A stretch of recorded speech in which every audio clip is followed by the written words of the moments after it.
Baik, Bapak Ibu yang dikasihi Tuhan, selamat malam, Shalom. Shalom. Kita akan mulai persekutuan kita malam hari ini, yang akan dibawakan oleh hambanya, Bapak Pendeta Stano, yang malam hari ini dengan tema badai segera datang, tema yang menantang ya. Sebelum kita mendengarkan firman Tuhan, kita akan awali dengan pujian. Saya beri kesempatan untuk Pak Audi, Pak Pendeta Audi yang akan menghantar kita dalam pujian malam hari ini. Silahkan Pak Audi. Shalom semua. Suara jelas? Jelas Pak. Oke, baik. Jelas Pak. Baik, puji Tuhan. Senang berjumpa dengan saudara-saudara terkasih. Biar bumi akan berlalu.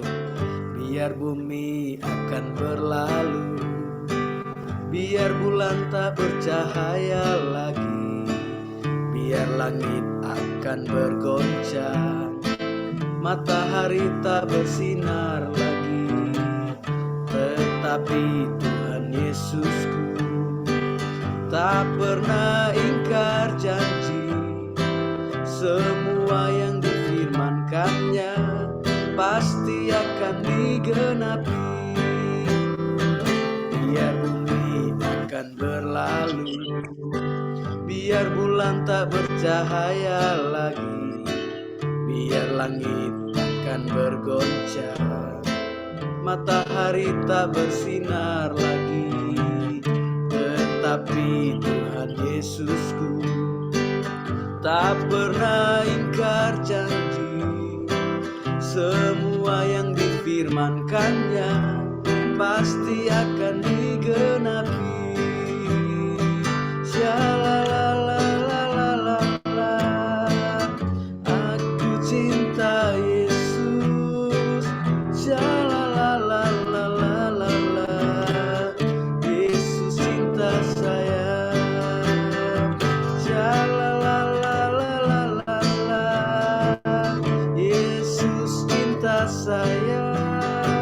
Shalalalalala, aku cinta Yesus.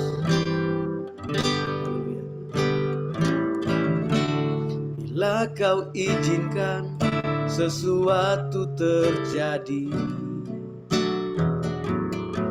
ku percaya semua untuk kebaikanku.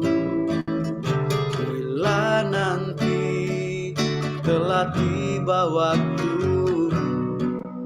ku percaya kuasa-Mu memulihkan hidupku. Tuhan pasti yang terbaik. Walau kadang tak mudah dimengerti, lewati cobaan, ku tetap percaya waktu Tuhan pasti yang terbaik. Bila kau izinkan sesuatu terjadi, ku percaya semua untuk kebaikanku. Bila nanti telah tiba waktumu, ku percaya kuasa-Mu memulihkan hidupku. Waktu Tuhan pasti yang terbaik. Walau kadang tak mudah dimengerti, lewati cobaan, ku tetap percaya waktu Tuhan pasti yang terbaik. Lewati cobaan, ku tetap percaya waktu Tuhan pasti yang terbaik. Amin, puji Tuhan. Sekembalikan kepada Ibu Masri Ayu. Amin, puji Tuhan. Bapak Ibu yang dikasihi Tuhan, kita akan memulai persekutuan kita. Hambanya Bapak Pendeta Stano akan membawakan firman Tuhan dengan tema badai segera datang. Namun sebelumnya mari kita berdoa. Allah Bapa di surga, kembali kami datang di hadapan-Mu Tuhan.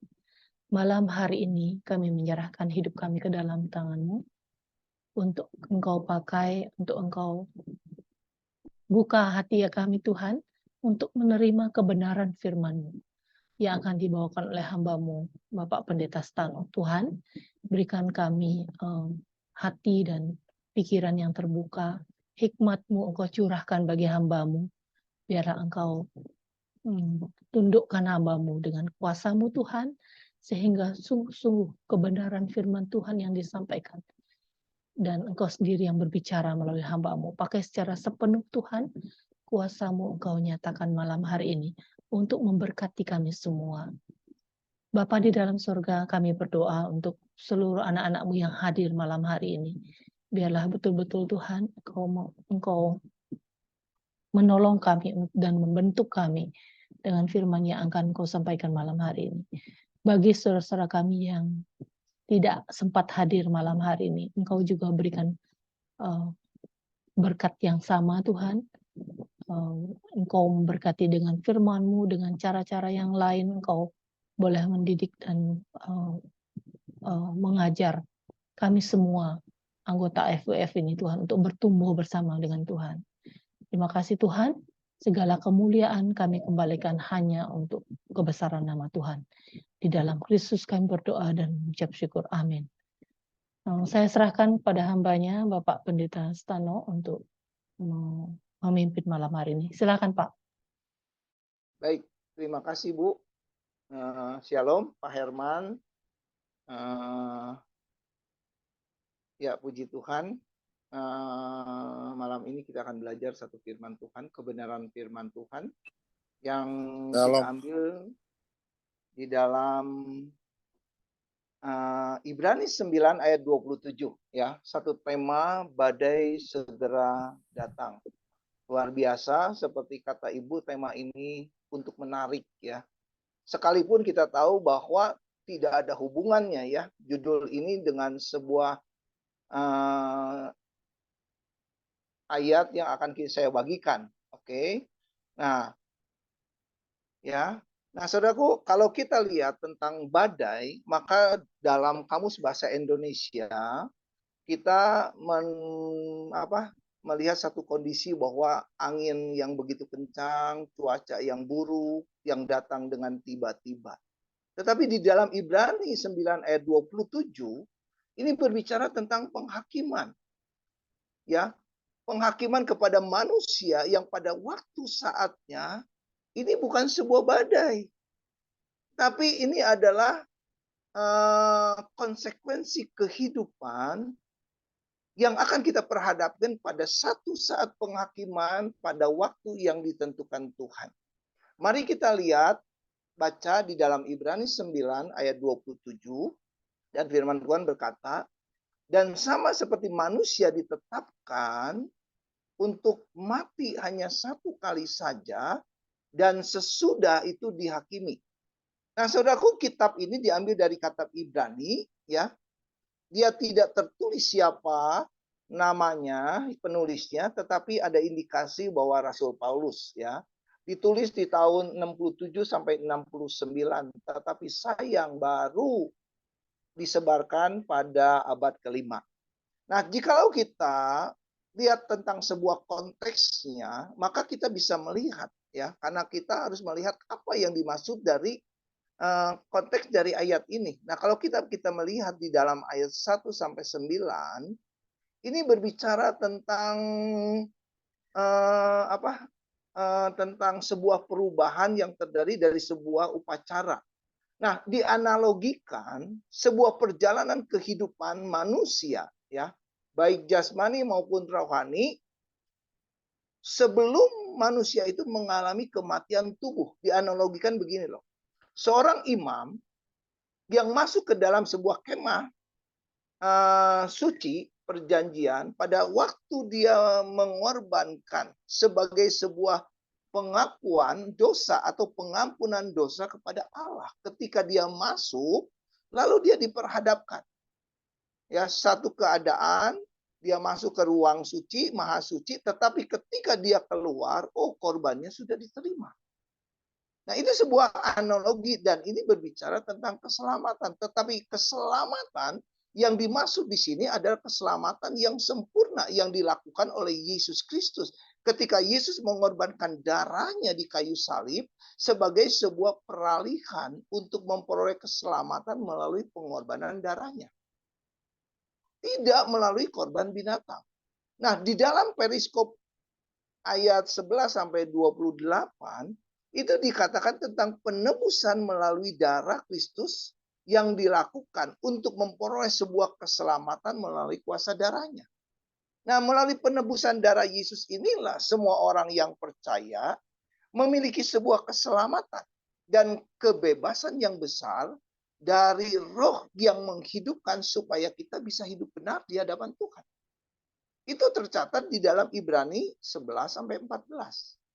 Dan darah Yesus sebagai perantara perjanjian baru supaya manusia beroleh selamat dan menerima bagian yang dijanjikan. Mari kita lihat di dalam ayat 14 dan 15. Ya, dikatakan betapa lebihnya darah Kristus yang roh yang kekal yang telah mempersembahkan dirinya sendiri kepada Allah sebagai persembahan yang tak bercacat, akan menyucikan hati nurani kita dari perbuatan yang sia-sia supaya kita dapat beribadah kepada Allah yang hidup. Karena itu, ia adalah perantara dari suatu perjanjian baru supaya mereka yang telah terpanggil dapat menerima bagian yang kekal yang dijanjikan sebab ia telah mati untuk menembus pelanggaran-pelanggaran yang telah dilakukan selama perjanjian yang pertama. Nah, itulah yang menjadi dasar dan karya penebusan Yesus ini harus diakui sebagai sebuah misteri pengorbanan Kristus. Kenapa? Karena kita tidak pernah bisa memahami, karena kita tidak bisa menyelami, tetapi hanya kasih karunia yang ada di dalam Dia yang membawa keselamatan, kehidupan yang baru bagi orang yang percaya. Itu tercatat di dalam Ibrani 9 ayat 15 dan 28. Nah, kalau begitu, pengorbanan Yesus ini adalah sebagai satu transaksi ya, khusus antara Tuhan dan manusia. Sebagai sebuah alat perdamaian yang membawa satu warisan yang kekal. Itu tercatat di dalam ayat 16 ya. Sebab di mana ada wasiat, di situ harus diberitakan tentang kematian pembuatan wasiat itu.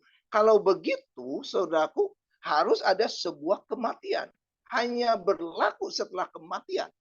Ya, baik kematian Yesus maupun kematian orang yang percaya.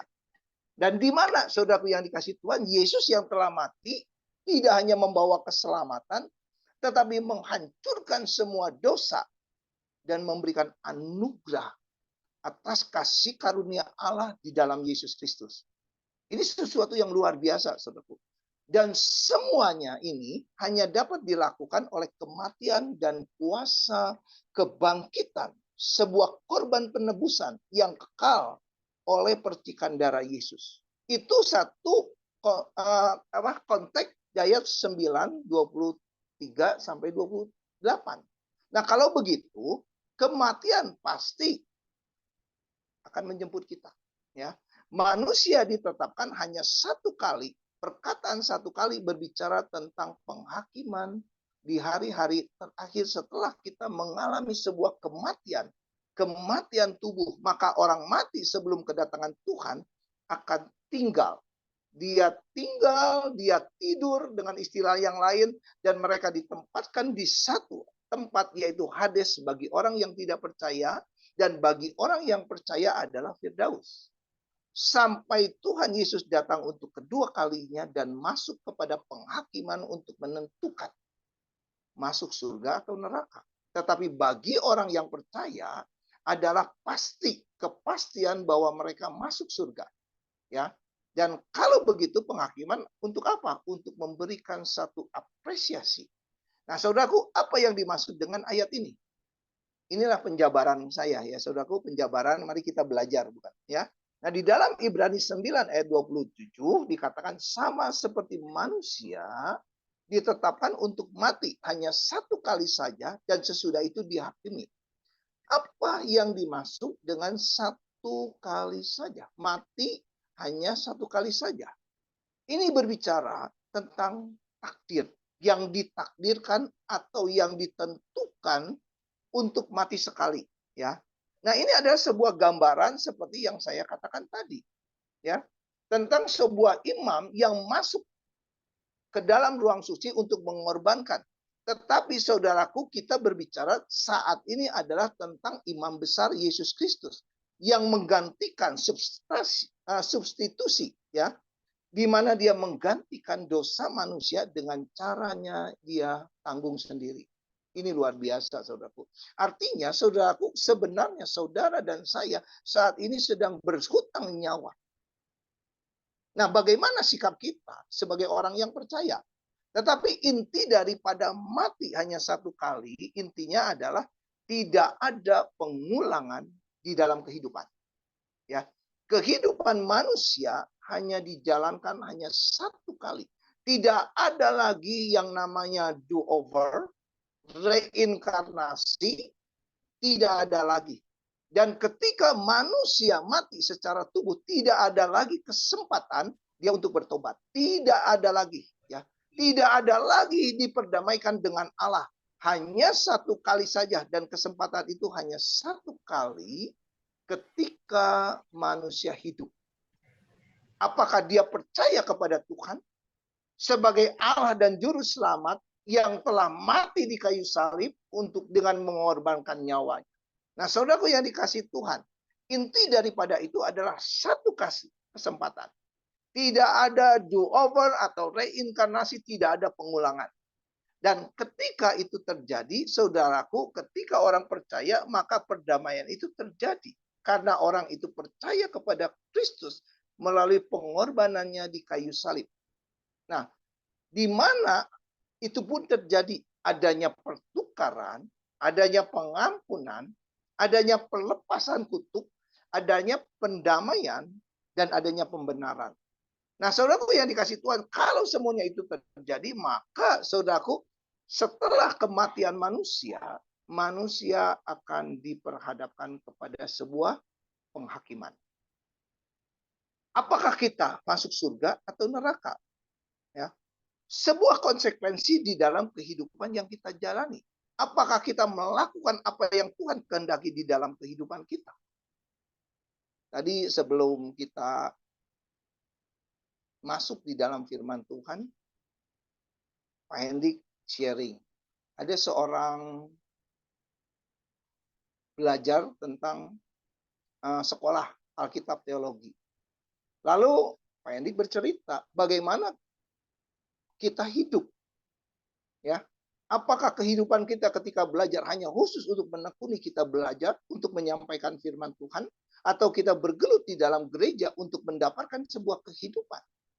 Nah, saudaraku yang dikasih Tuhan, apa yang disampaikan Pak Hendrik, saya setuju. Bahwa ketika kita belajar, untuk kita bersekolah, untuk memberitakan Injil, saudaraku, itu tidak menjadi sebuah dasar untuk mencukupi kehidupan kita. Tetapi yang harus kita lakukan adalah untuk menghadapi sebuah kewakilan, ke penghakiman, mari kita tanyakan kepada diri kita. Itu yang selalu menjadi dasar kehidupan saya. Bukan apa yang saya mau atas diri saya, tetapi selalu menjadi sebuah introspeksi, Tuhan, apa yang Tuhan mau atas diri saya.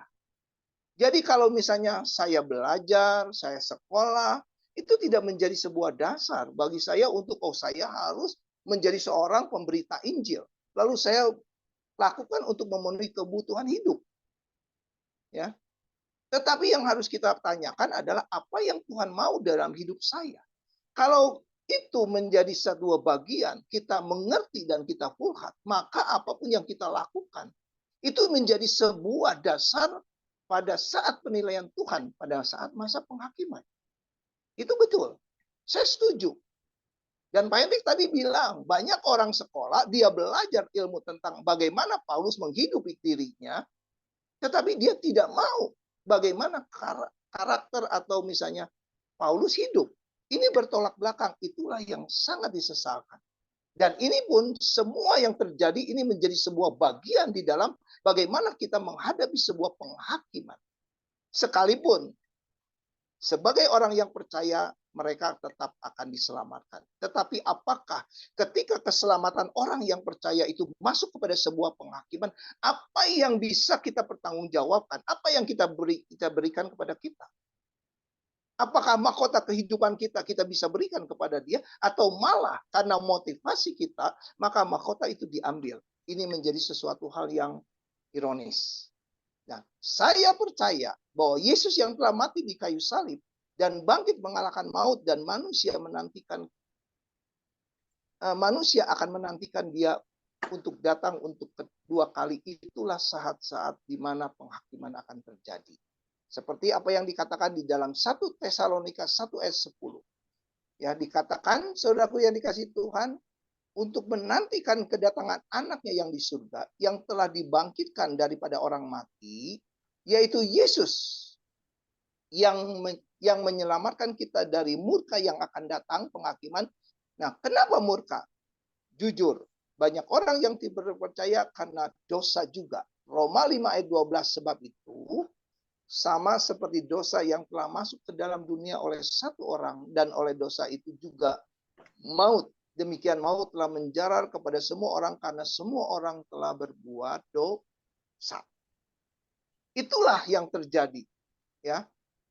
Sehingga penghakiman bagi orang-orang yang tidak percaya, yang tidak mengikuti kehendak Tuhan, itu akan menjadi bagian pada saat penghakiman. Dan di dalam Yeskil 18 ayat 21, ya, konsekuensi tentang kehidupan. Jika orang fasik bertobat dari segala dosa yang dilakukannya dan berpegang pada segala ketetapanku, apa yang menjadi kehendaknya, serta melakukan keadilan dan kebenaran, ia pasti ia tidak akan mati.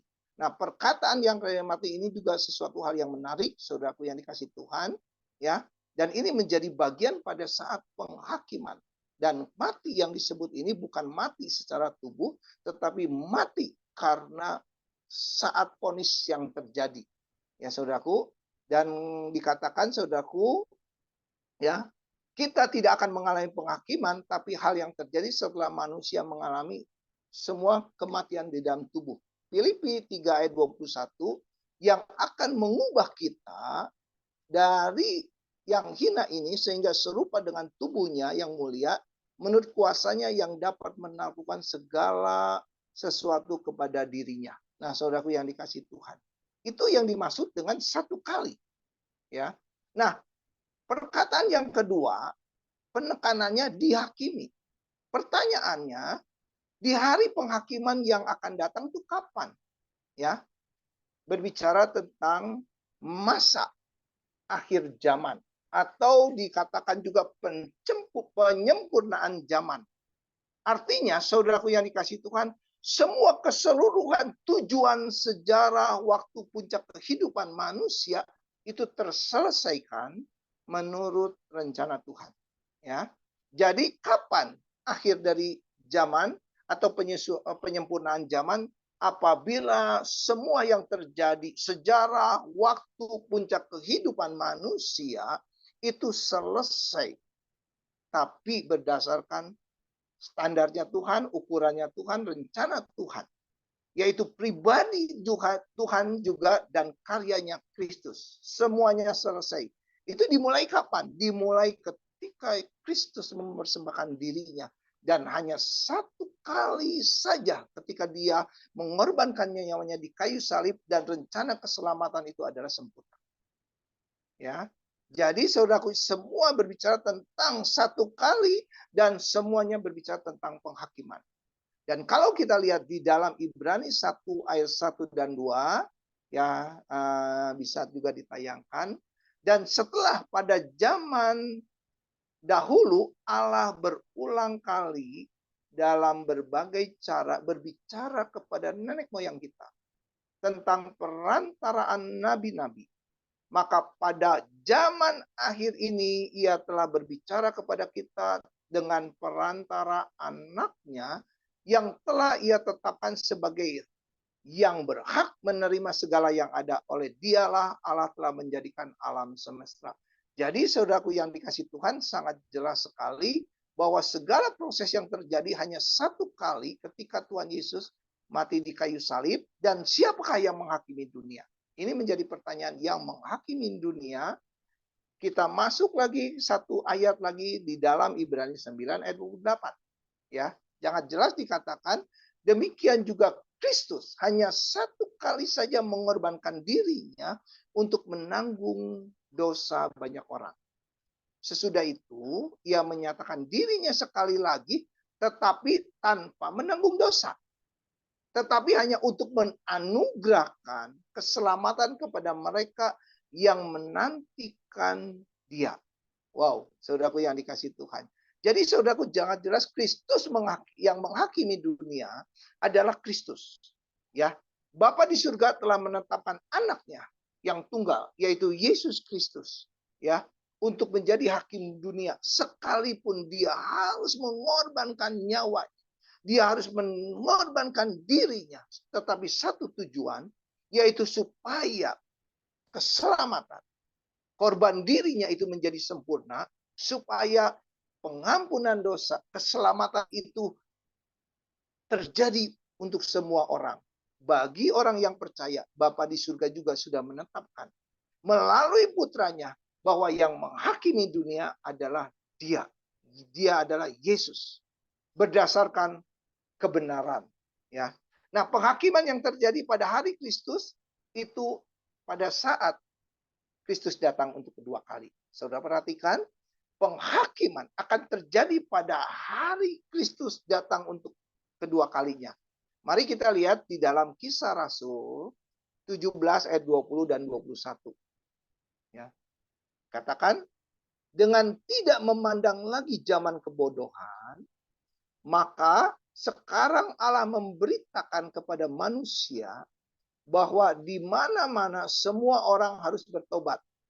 Ayat 31, karena ia telah menetapkan suatu hari pada waktu mana ia dengan adil akan menghakimi dunia. Oleh seorang yang telah ditentukan, sesudah itu ia memberikan kepada semua orang satu bukti tentang hal itu dengan membangkitkan dia daripada orang mati.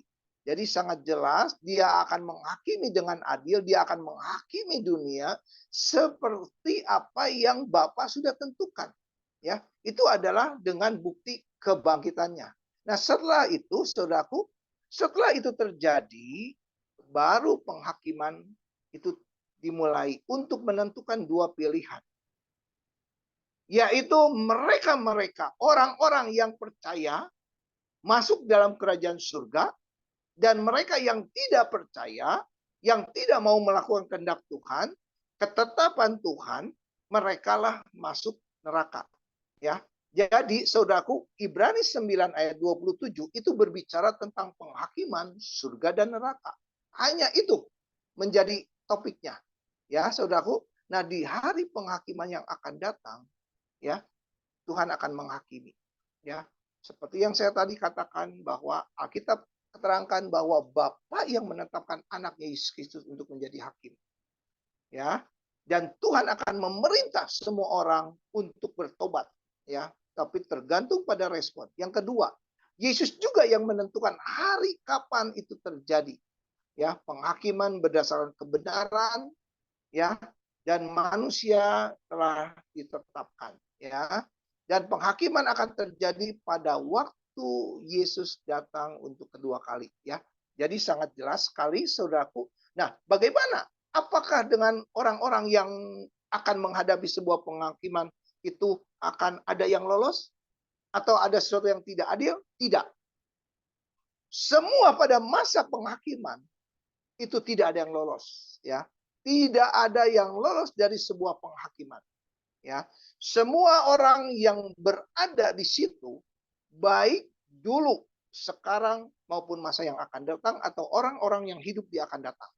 Apakah dia orang kaya, dia miskin, statusnya dia raja, presiden, dosen, pengajar, pendeta, semuanya akan mengalami sebuah penghakiman. Dan semuanya akan menghadapi hal yang sama, yaitu tata pengadilan Kristus. Ya, saudara, supaya setiap orang menerima keadilan sesuai dengan perbuatan baik atau jahat.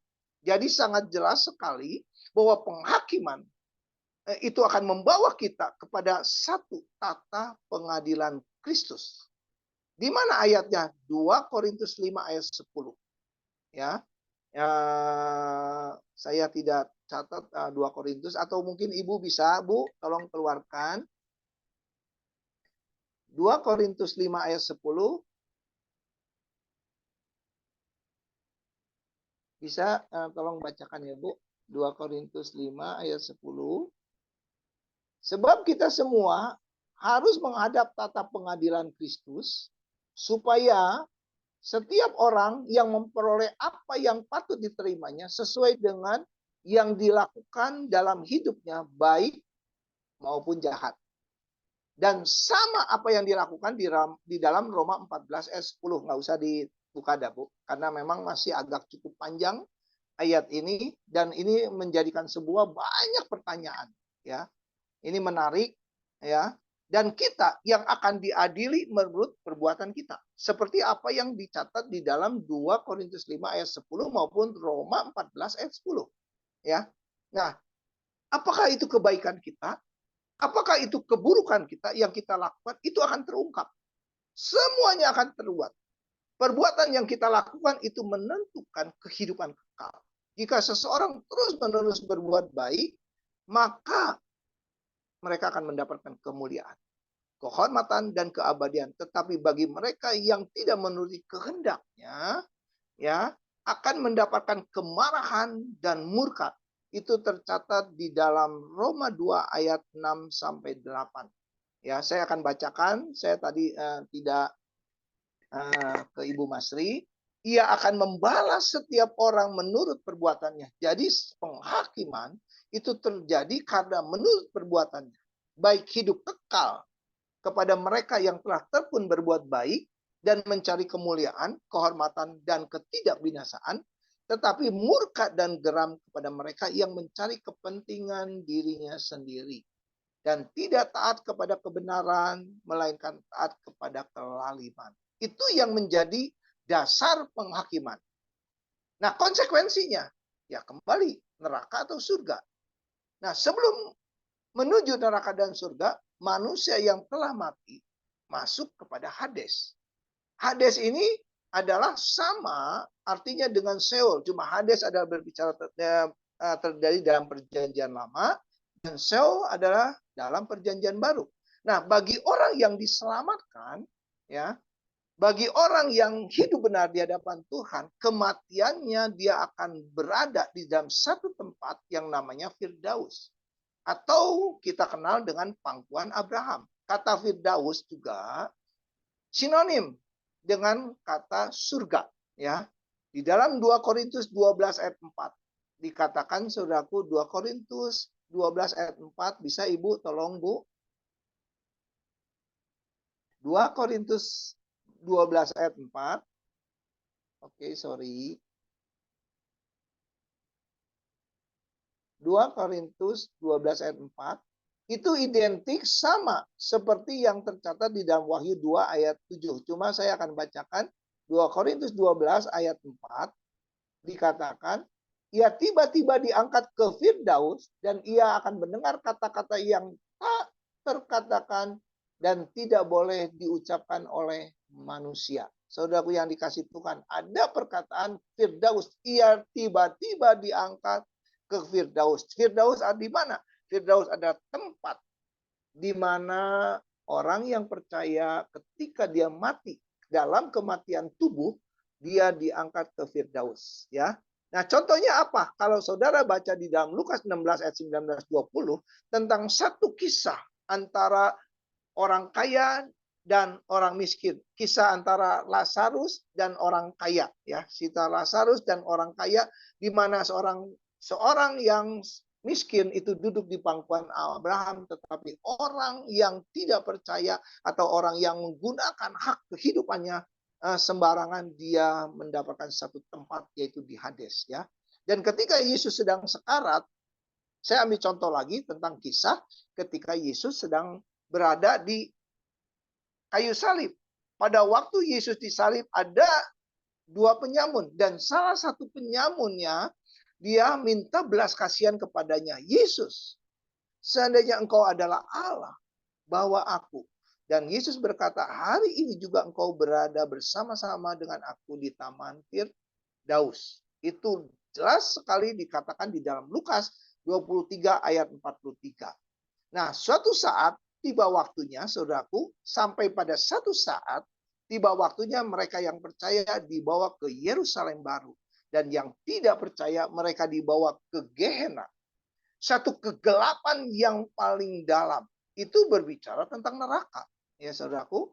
Nah, neraka ini mereka akan dilemparkan ke neraka dan akan dihukum selama-lamanya. Itu identik. Neraka itu adalah satu tempat yang paling dalam, dia gelap. Matius 25 ayat 26 berkata, dan orang itu akan pergi ke siksaan yang kekal, tetapi orang benar ke dalam hidup yang kekal. Ya, semua orang jahat, ya, yang tidak pernah mematuhi Injil Kristus akan dibuang ke neraka.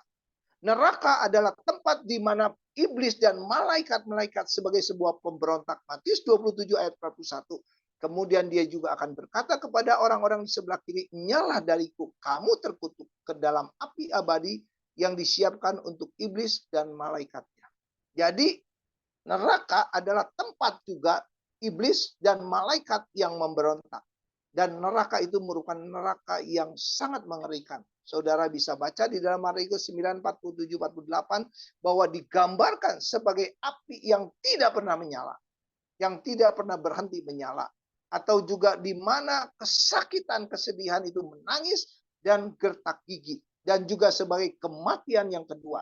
Ketika menghadapi satu kematian, penghakiman, itu merupakan satu kematian yang pertama, dan kematian yang kedua adalah ketika dia masuk ke neraka sebagai kematian yang kedua. Itu tercatat di dalam Wahyu 21 ayat 8. Tetapi pengecut, tidak percaya, kekejian, pembunuh, cabul, penyihir, penyembah berhala, semua pendusta akan mendapatkan bagian di danau yang terbakar dengan api dan belerang yang merupakan kematian yang kedua. Itulah yang dikatakan dengan neraka di dalam Wahyu 21 ayat 8. Dan Alkitab juga menjelaskan, ya, dengan jelas di dalam 2 Tesalonika 1 ayat 7 dan 8. Saudara bisa bacakan. Nah, bagaimana dengan surga? Surga menurut pendapat ada 3.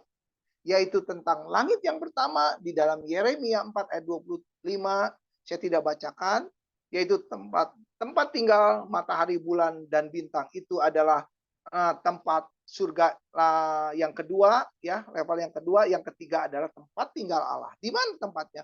Di dalam 2 Korintus 12 ayat 12. Itu adalah tempat tinggal. Nah, pada hari penakiman, orang-orang yang percaya yang setia akan menerima hidup yang kekal. Mereka akan tinggal di rumah Bapa di surga yang disediakan Yesus. Kalau saudara baca di dalam Yohanes 14 ayat 2 dan 2 sampai 4. Itu satu firman yang sering kita dengar, terutama ketika kita menyampaikan atau mendengar di tempat penghiburan. Dan surga merupakan satu tempat yang indah. Tidak ada sakit, penyakit, kesedihan, masalah, kematian, tidak ada. Dan Yohanes menceritakan tentang indahnya surga. Sebuah mansion yang akan Tuhan persiapkan kepada kita sebagai orang yang percaya. Nah, saudaraku yang dikasihi Tuhan, kriterianya saudaraku, orang yang percaya akan masuk. Tetapi kembali lagi, beberapa minggu yang lalu Pak Hendrik berbicara tentang terbakar, saya lupa ya apa yang terbakar dari emas, perak, dan sebagainya. Tetapi semua orang itu ada contoh. Mereka yang percaya akan diselamatkan. Kesimpulannya, saudaraku yang dikasihi Tuhan, apakah kita siap untuk menghadapi Yesus untuk datang kali kedua di masa penghakiman? Mari pertanyakan kepada diri saya. Apakah kita siap juga berdiri di hadapannya saat dia datang untuk kali kedua? Di masa penghakiman. Yang ketiga, adakah iman di bumi ini? Apakah kita sudah melakukan apa yang Tuhan perintahkan untuk memberitakan Injil keselamatan? Tidak hanya sebagai sebuah patokan. Apa yang kita mau, tetapi apa yang kita mau di dalam hidup kita untuk melakukan. Mari nantikan dia. Karena kedatangan Tuhan Yesus itu ada sebuah kepastian yang tidak bisa kita tolak. Demikianlah firman Tuhan. Tuhan Yesus memberkati. Saya akan berdoa. Terima kasih Tuhan. Engkau Allahku yang luar biasa, dahsyat dan perkasa. Engkau memberikan pengetahuan. Engkau memberikan pengajaran kepada kami. Dan kami tahu Tuhan, mahkota orang yang menantikan Tuhan, mahkota abadi itu menjadi bagian di dalam kehidupan kami. Ini kami Tuhan. Orang-orang yang menantikan Tuhan. Kami siap Tuhan.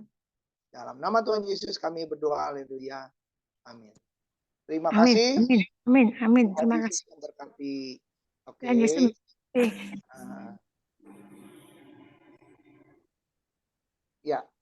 Saya serahkan kepada Ibu Ayu, kepada Pak Hendrik yang luar biasa. Baik, terima kasih Pak Stano yang sudah Ya, Bu, menjabarkan sama-sama. firman Tuhan malam hari ini. Kalau ada pertanyaan atau sharing dari Bapak Ibu yang lain, saya silahkan. Saya beri kesempatan. Bu Ayu, saya ada pertanyaan, Bu Ayu. Silakan Pak Samuel. Ya, malam Pak Steno. Malam Pak Samuel. Ya, saya mohon tanya, itu yang tertulis di dalam firman Tuhan di Roma, kalau tidak salah, pasal 10 ayat 9 ya.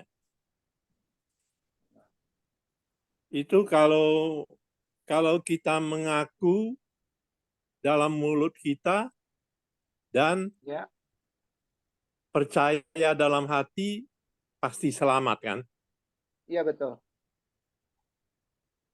Nah, jadi keselamatan itu pasti. Dan satu kali Pak Steno, untuk selama-lamanya. Betul Pak, bagi mereka yang percaya, mereka akan selamat untuk selama-lamanya. Itu janji yang Tuhan berikan. Tetapi ketika kita menjalankan, apakah kita menuruti sesuai dengan firman Tuhan? Karena Filipi 4, keselamatan itu harus kita jalankan dengan takut dan gentar akan Tuhan. Gitu kan? Nah, yang tadi Pak Steno bilang kita kan mati satu kali. Itu kan tubuh yang mati kan, jasmani yang mati kan. Betul. Jadi maksud sebelum yang penghakiman. Nah, ya. jadi kalau penghakiman itu penghakiman roh kita. Menurut saya begitu Pak. Ketika Tuhan mengubah kehidupan kita dari sebuah kematian kepada tubuh kemuliaan, nanti kita akan menghadapi sebuah kematian, sebuah penghakiman gitu kan. Nah itu yang disebut dengan penghakiman kematian yang benar-benar pertama sekali gitu kan. Kalau menurut saya demikian Pak. Apakah itu kita orang yang percaya? Kan Tuhan Yesus mati di atas kayu salib kan menebus dosa kita, menyelamatkan kita kan. Betul. Berarti kalau kita percaya pertama kali kita langsung diselamatkan. Tetapi sesudah kita percaya kita masih berbuat dosa, baru kita menghadapi penghakiman yang kedua.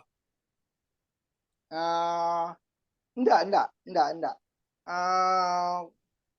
Jadi gini, bagi orang yang percaya kepada Kristus, ya itu setelah terjadi kematian.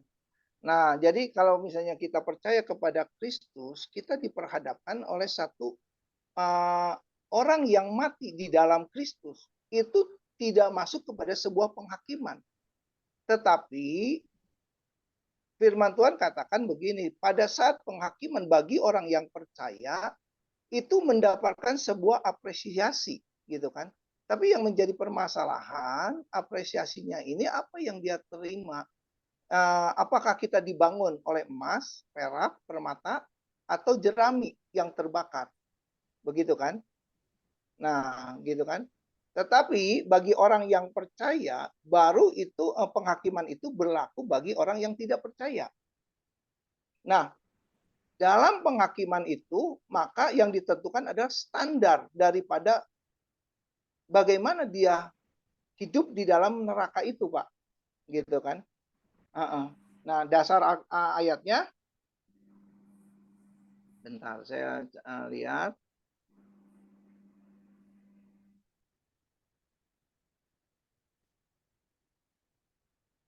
Aduh, saya lupa lagi ayatnya nih. Ya itu Pak. Jadi kalau misalnya menurut saya loh, menurut saya mereka yang percaya adalah orang-orang yang diselamatkan. Diselamatkan kecuali mereka yang tidak melaksanakan atau misalnya mereka murtad. Ya.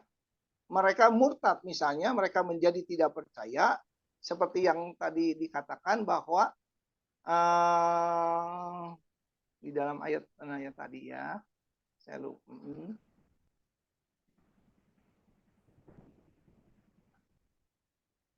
Sorry.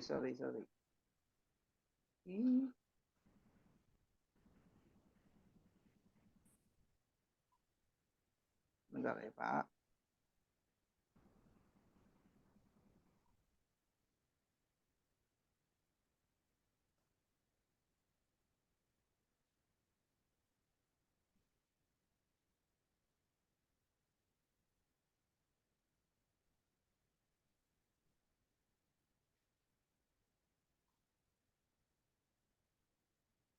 Oke lah, saya mungkin jawabnya begini aja, Pak.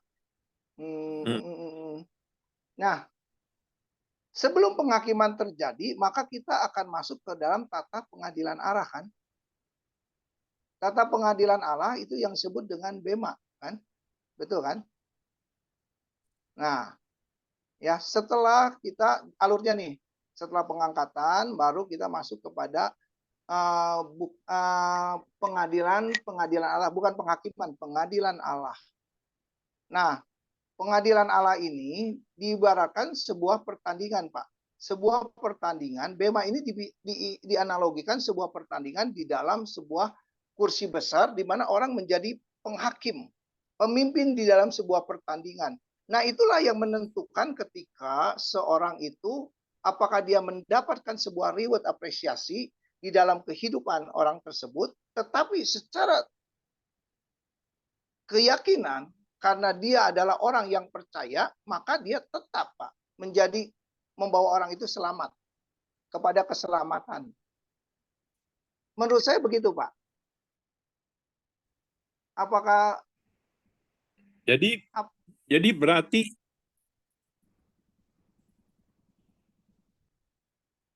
jadi bagaimana Pak? Kalau kita percaya pertama kali, kan berarti semua dosa-dosa kita, baik yang sekarang maupun yang dulu-dulu kan semua terhapus kan? Karena Tuhan Yesus sudah disalibkan kan? Sudah menebuskan. Iya. Nah, kecuali kita berbuat dosa lagi. Kita sesudah percaya, kita masih tetap berbuat dosa lagi. Baru kita menghadapi penghakiman yang kedua kali, bukan? Enggak, bukan Pak. Kalau kita bicara dari apa yang disampaikan oleh Pak Hendri, ya kita nggak kalau bisa kita berbuat dosa bukan dosa, sebenarnya kesalahan, ya. Jadi dosa kita sudah diampuni ketika Yesus mati di kayu salib. Dia sebagai pertukaran. Dia mengampuni segala dosa kita, tetapi secara manusiawi kita masih karena kita terdiri dari darah dan daging, kita mengakui kita berbuat kesalahan lagi. Maka itu dalam doa Bapa kami maupun di dalam 1 Yohanes kesalahan yang kita lakukan kita minta ampun di hadapan Tuhan. Tetapi secara pengampunan dosa, Tuhan sudah mengampuni kita segala dosa kita. Gitu Pak. Kalau menurut saya. Jadi yang dihakimi itu kesalahan. Nah, ada dosa lagi. Bukan, Pak. Kalau penghakiman ini adalah, saya terangkan ya, Pak, ada dua. Bagi orang yang percaya, ya, mereka sudah masuk kepada keselamatan, ya. Cuma apresiasi apa yang diberikan ketika dia masuk surga. Tetapi penghakiman bagi orang yang tidak percaya adalah sebagai sebuah hukuman untuk dia masuk kepada neraka, gitu loh. Ya, itu maksudnya begitu, Pak. Penghakiman yang terjadi ketika hari Itu yang tidak percaya. Iya, yang tidak percaya, Pak. Jadi Gitu kan? kalau yang percaya, Oke. tidak berbuat dosa lagi, sesudah percaya tidak berbuat dosa atau tidak berbuat kesalahan lagi, itu tidak perlu menghadapi penghakiman. Tidak, Pak. Tidak menghadapi penghakiman, tetapi kadarnya ketika dia apa yang kita persembahkan kepada Tuhan. Karena setiap pribadi kita itu ada beberapa mahkota-mahkota yang Tuhan berikan ketika kita, apakah kita mahkota kehidupan, apakah kita mahkota keabadian, apakah sukacita. Nah, itulah yang menjadi dasar pada saat kita orang percaya masuk ke dalam kerajaan Allah, kita mempersembahkan apa yang kita lakukan kepada Tuhan. Jadi penghakiman, pada waktu penghakiman yang dikatakan di sini, itu bukan untuk orang yang percaya. Tetapi penghakiman ini adalah untuk orang-orang yang tidak percaya, Pak. Gitu kan? Karena keselamatan itu ditentukan ketika manusia itu masih hidup. Ya. Apakah ketika dia hidup dia percaya kepada Tuhan, kepada salib Kristus yang menjadi dasar bahwa dosa kita diampuni atau tidak? Jadi penghakiman itu adalah bukan untuk orang yang percaya, tetapi adalah untuk orang yang tidak percaya. Gitu loh, Pak. Maka itu saya tadi terangkan bahwa semua proses kehidupan itu ketika semua tubuh manusia, ya, tubuh manusia, tubuh kita mati, baru terjadi proses, gitu kan? Dia mati, dia berada di satu tempat yang bagi orang yang tidak percaya adalah Hades, bagi orang yang percaya adalah Firdaus. Tetapi pada saat Tuhan Yesus datang untuk kedua kali, ya, dalam beberapa proses, ya, ada beberapa proses, karena prosesnya kalau kita lihat di dalam 1 Tesalonika 4 ayat 14 sampai 18 itu jelas sekali satu proses. Nah, ketika kita Yesus datang untuk kedua, sampai pada saat kita nanti penghakiman, baru penghakiman itu untuk orang yang tidak percaya, gitu, Pak. Gitu kan? Untuk orang yang tidak percaya. Jadi penekanannya untuk orang yang tidak percaya. Kenapa begitu? Karena sangat jelas sekali bahwa keselamatan itu ditentukan ketika orang itu masih hidup. Kalau misalnya orang itu sudah mati, maka pengampunan dosa, perdamaian dengan tidak akan pernah terjadi. Begitu, Pak, menurut saya, Pak. Ya. Gitu. Mungkin ya, ada yang terima bisa kasih, Pak tambahkan Seno, atau koreksi. Ya, sama-sama, Pak. Mungkin ada yang bisa ditambahkan supaya Bapak siapa tadi, Pak Edison ya, Pak Samuel ya, bisa lebih mengerti, gitu kan? Mungkin Pak Herman bisa tambahkan, Pak, atau yang lainnya, Pak Hendrik.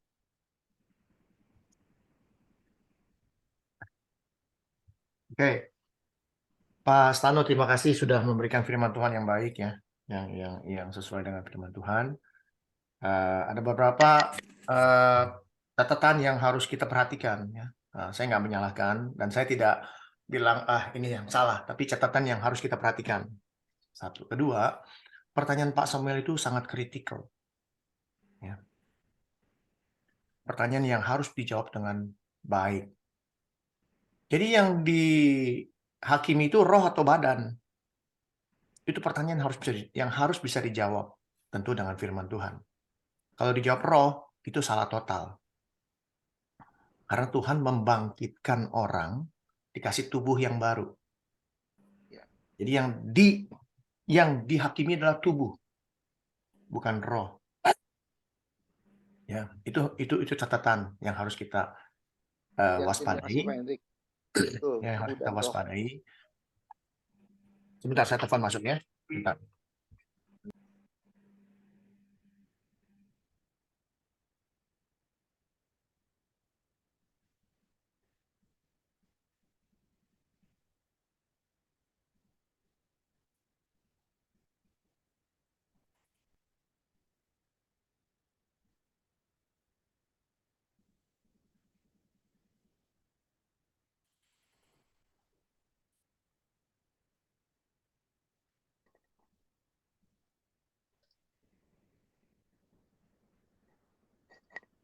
Oke. Nah, itu yang harus kita ketahui.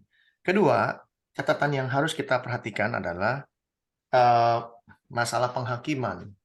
Kalau dikatakan penghakiman itu khusus orang yang nggak percaya, itu betul. Tapi ada tambahannya. Orang yang percaya dan tidak melakukan kehendak Tuhan. Ada di mana ayatnya? Kita buka Matius. Ya.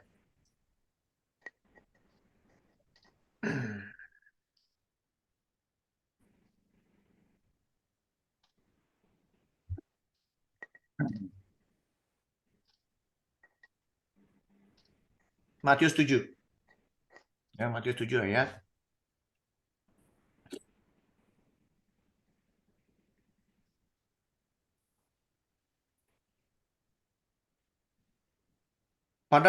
Bukan setiap orang yang berseru kepadaku, Tuhan, Tuhan, akan masuk ke dalam kerajaan sorga. Melainkan dia yang melakukan kehendak Bapakku di sorga. Ya. Yang melakukan. Yang masuk ke dalam surga disebutkan dia yang melakukan kehendak Bapakku yang di sorga. Pada hari terakhir banyak orang akan berseru kepadaku, Tuhan, Tuhan, bukankah kami bernubuat demi namamu? Ini orang yang sudah kenal Tuhan. Mengusir setan demi namamu? Ini berarti orang sudah kenal Tuhan. Mengadakan banyak mujizat demi namamu juga? Ini orang sudah kenal Tuhan. Pada waktu itulah aku akan berterus terang kepada mereka dan berkata, aku tidak pernah mengenal kamu. Menyalah daripadaku, kamu sekalian pembuat kejahatan. Ada di mana ininya? Referensinya?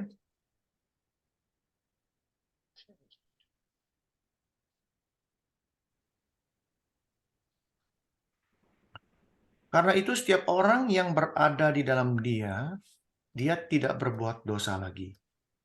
Jadi setiap orang yang tetap berbuat dosa, walaupun dia ada di dalam dia katanya, dikatakan tidak melihat, bahkan tidak mengenal. Persis apa kata Tuhan? Aku tidak mengenal kamu. Karena kamu tidak mengenal saya. Kenapa? Kamu tidak melakukan kehendak Bapakku yang di sorga. Jadi penghakiman itu, ya, kalau kita baca baik-baik lagi,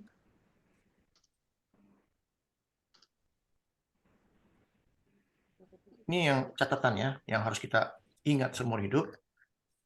Ya, bicara penghakiman itu ada di 20, penghakiman terakhir, ya, hukuman terakhir. Ya, kita lihat. Aku melihat orang, bukan roh mati, bukan orang. Mati besar kecil berdiri di hadapan Tuhan, ya. Lalu dibuka semua kitab. Dibuka juga semua kitab lain, yaitu kitab kehidupan. Dan orang mati dihakimi menurut perbuatan mereka. Perbuatan. Yang melakukan perbuatan. Ya. Berdasarkan apa yang tertulis di dalam ini. Maka laut menyerahkan orang mati yang ada di dalamnya. Ini akan kita masuk ke dalam Hades. Kita akan masuk ke dalam Sheol. Kita akan masuk ke dalam Gehenna. Kita akan masuk ke dalam, apalagi satu lagi, Gehenna, Sheol, Hades. Tartarus. Tartarus cuma berapa kali doang. Saya tahu itu Tartarus. Ya. Tapi itu jarang dipakai. Tapi yang paling banyak dipakai adalah Hades. Hades dan Firdaus. Firdaus ya. Itu Hades versus Firdaus ya. Itu harus saya jelaskan dengan baik dan short. Karena panjang sih sebenarnya. Ya.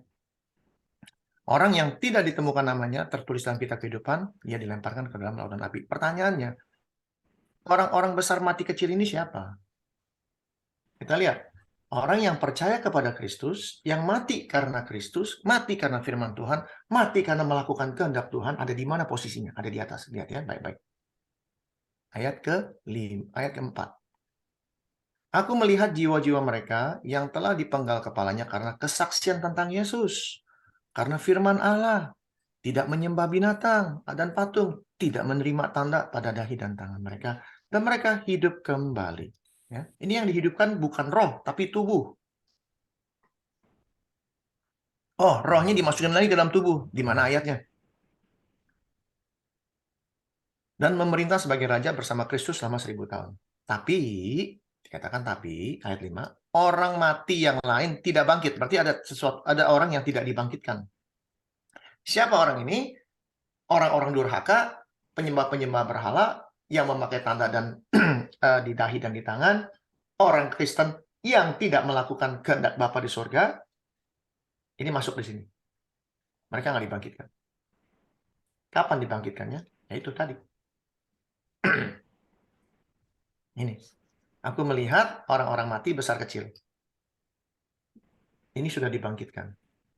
Untuk mengalami penghakiman terakhir. Jelas ya? Jadi, kalau dibilang orang Kristen bisa nggak masuk neraka? Bisa. Bisa. Kenapa nggak bisa? Kalau dia tidak melakukan kehendak Bapa di surga, urusannya panjang itu. Menjadi orang Kristen tidak melakukan kehendak Bapa di surga, saya anjurkan hari ini lepas kekristenannya. Karena kita dianggap tidak mengenal dia. Pada saat kita bilang, Tuhan, kau nggak kenal saya? Menyalah engkau pembuat-pembuat kejahatan. Saya dari dulu saya sudah sering bilang, jangan berbuat dosa lagi. Jangan berbuat dosa lagi. Jangan berbuat dosa lagi. Jangan. Ya, hati-hati itu. Perkataan ini keras, kata orang-orang. No, nggak keras. Ini warning. Warning. Semua rasul-rasul yang ada di zaman Yesus itu semua mau warning. Warning akan hukuman yang akan datang. Hukuman yang kekal yang akan datang. Itu warning. Oke. Lalu, catatan yang selanjutnya adalah tentang Hades dan Firdaus. Hades, ya, itu adalah bahasa. Ada yang tahu bahasa apa Hades? Hades adalah bahasa Yunani. Ya. Jadi, sebelum ada Hades, bahasa apa? Orang Israel pakai bahasa apa? Ibrani. Ibrani. Dalam bahasa Ibrani, Hades itu apa? Sheol. Sheol. Jadi Sheol sama Hades sama. Bedanya, di Septuaginta, Sheol itu diartikan Hades. Pertanyaannya kenapa harus Hades?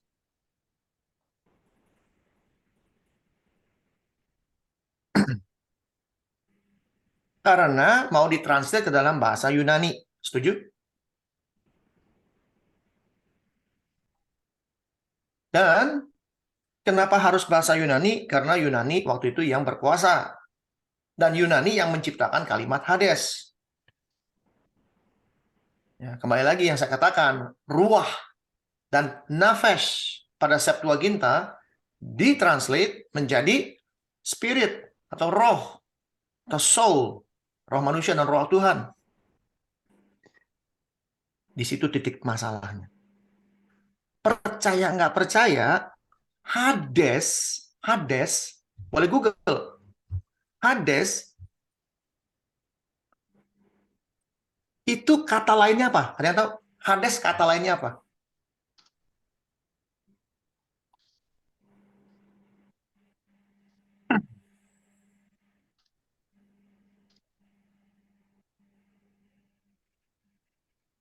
God of the underworld. Tuhan dari dunia orang mati. Jadi ini mitologi. Ya, Hades itu mitologi. Ya. Jadi kita harus belajar itu semua. Jangan sampai apa namanya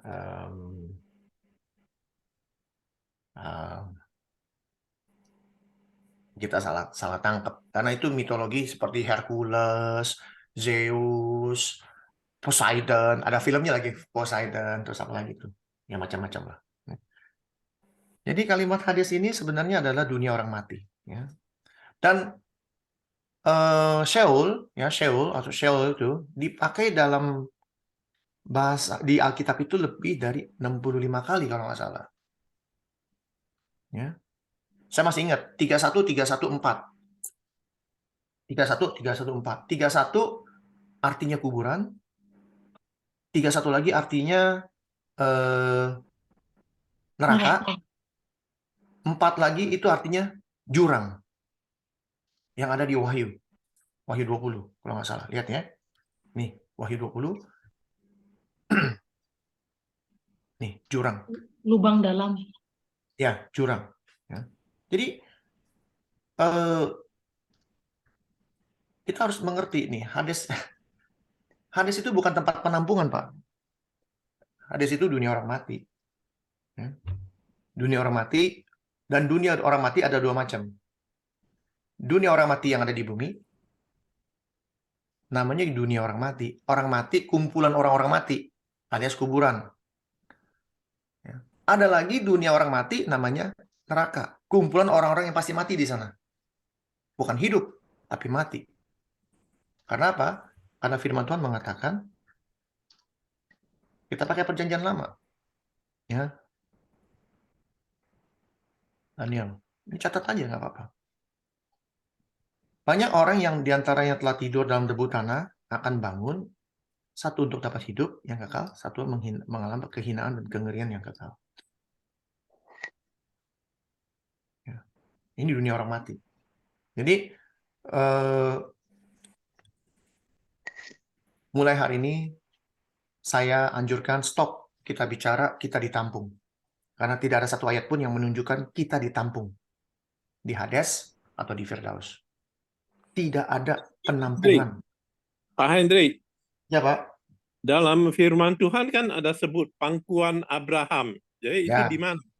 Ya, sekarang gini, Pak. Bapak mau dalam pangkuan Abraham apa pangkuan Bapak di surga? Tinggal pilih, itu salah satu. Mau yang mana? Kan bukan pilihan kita itu. Bukan pilihan kita. Kita bisa milih. Saya mau pilih di pangkuan Bapak. Pangkuan Abraham itu cerita adalah perumpamaan. Bukan cerita sebenarnya. Dan satu-satunya cerita tentang apa tuh namanya surga dan neraka itu cuma ada di Lukas 16. Itu Lukas 16. Kita buka Lukas 16. Dan saya mau nunjukin Pak Samuel supaya kita bacanya baik-baik. Kenapa cerita ini banyak masalahnya? Masalahnya banyak sekali. Ya, saya unjukin. Banyak sekali masalahnya. Kenapa? Karena cerita ini bukan Yesus yang bikin, tapi yang bikin orang Farisi menurut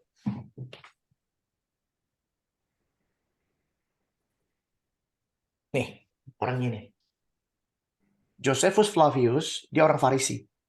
Ya, dia cerita tentang Hades. Dia ceritanya tentang Hades. Yang notabene ini cerita tentang Bapak Abraham dan Lazarus.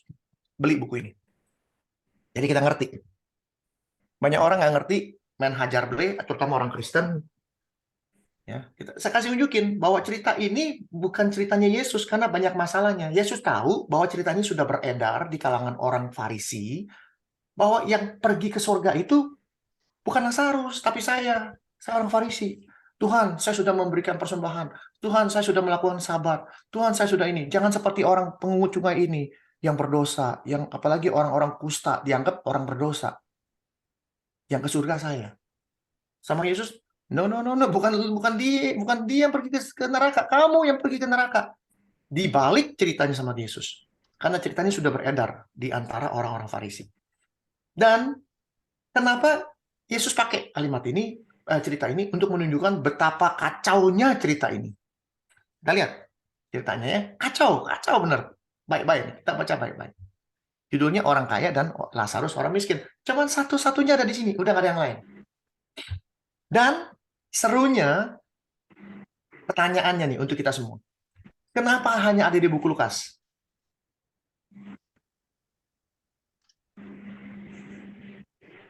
Kenapa cuma Lukas? Ada 4 Injil, penulis buku Injil, Matius, Markus, Lukas, Yohanes. Kenapa cuma ada di Lukas? Matius nggak ada, Markus nggak ada, Yohanes nggak ada. Kenapa? Saya ajarin. Karena Lukas orang Yunani. Udah gitu aja jawabannya. Lukas orang Yunani, hidupnya itu penuh dengan mitologi Yunani. Lukas itu orang satu-satunya yang bukan Yahudi yang menulis Injil. Sehingga mitologi-mitologi Yunani itu ada di kepala dia. Contoh, kalau saya orang Indonesia, disuruh nulis tentang Injil, pasti yang ada di kepala saya tentang sesuatu yang berbau-bau Indonesia. Nggak ada berbau-bau Yahudi sedikit pun, nggak ada. Itu catatan. Dan Lukas ini yang sering menulis, roh kembali lagi kepada anak itu. Yang lain nggak nulis, dia tulis. Karena apa? Mitologi-mitologinya itu masuk di kepala dia. Kita harus ngerti itu. Ya. Lihat, kita baca baik-baik. Ada seorang kaya yang selalu berpakaian jubah ungu dan kain halus, dan setiap hari dia bersukaria dalam kemewahan. Ini kalau kalimat ada seorang, ini semua perumpamaan.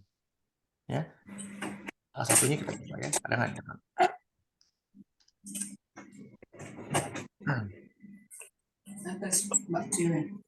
Pak Freddy, satu lagi ya Pak Freddy ya. Pak Hendrik. Itu kan di perjanjian lama kan ada lembah kematian. Itu ada yang tafsirkan itu neraka. Kan sudah dibilang Pak, yang namanya tempat kematian itu ada dua macam. Satu yang ada di bumi, satu lagi yang ada di atas. Kalau dibilang lembah kematian, ya dua-duanya lembah kematian. Mau pikirnya mau kemana? Lembah kematian bumi, ya ada di kuburan. Yang di atas, ya neraka namanya. Udah gitu aja. Nggak usah pusing-pusing. Kita orang simple. Ya. Kita kembali nih. Di sini. Ini saya jelaskan ini dulu yang baik Pak ya. Saya jelaskan. Lihat. Dan seorang pengemis bernama Lazarus, badannya penuh borok, berbaring dekat pintu rumah orang kaya itu. Dan ingin menghilangkan laparnya dengan apa yang jatuh dari meja orang kaya itu, malahan anjing-anjing datang untuk menjilat boroknya. Ini pembukaan yang Yesus kasih tahu. Ada orang kaya berpakaian jubah ungu. Ini buat ngasih tahu orang Farisi. Gak percaya ada di atas. Ini Tuhan lagi apa? Lagi ribut sama orang Farisi. Ya. Tuh, ada seorang. Ini perumpamaan, bukan kejadian beneran. Perumpamaan. Ya. Ini urusannya nih, kalau nggak percaya nih, ayat 15.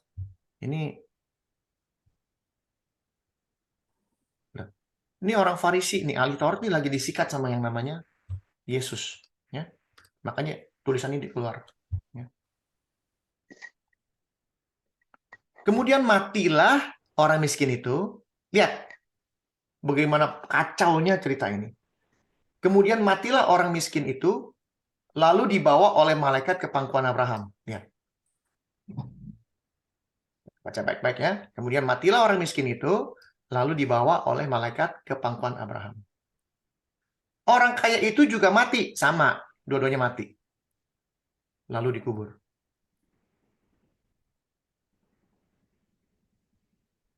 Sementara ia menderita sengsara di alam maut, ia memandang ke atas, dari jauh dilihatnya Abraham dan Lazarus duduk pangkuannya. Lihat, kacaunya di mana? Orang miskin itu mati, nggak dikubur. Orang miskin itu mati, lalu dibawa, nggak dikubur. Orang-orangnya langsung dibawa.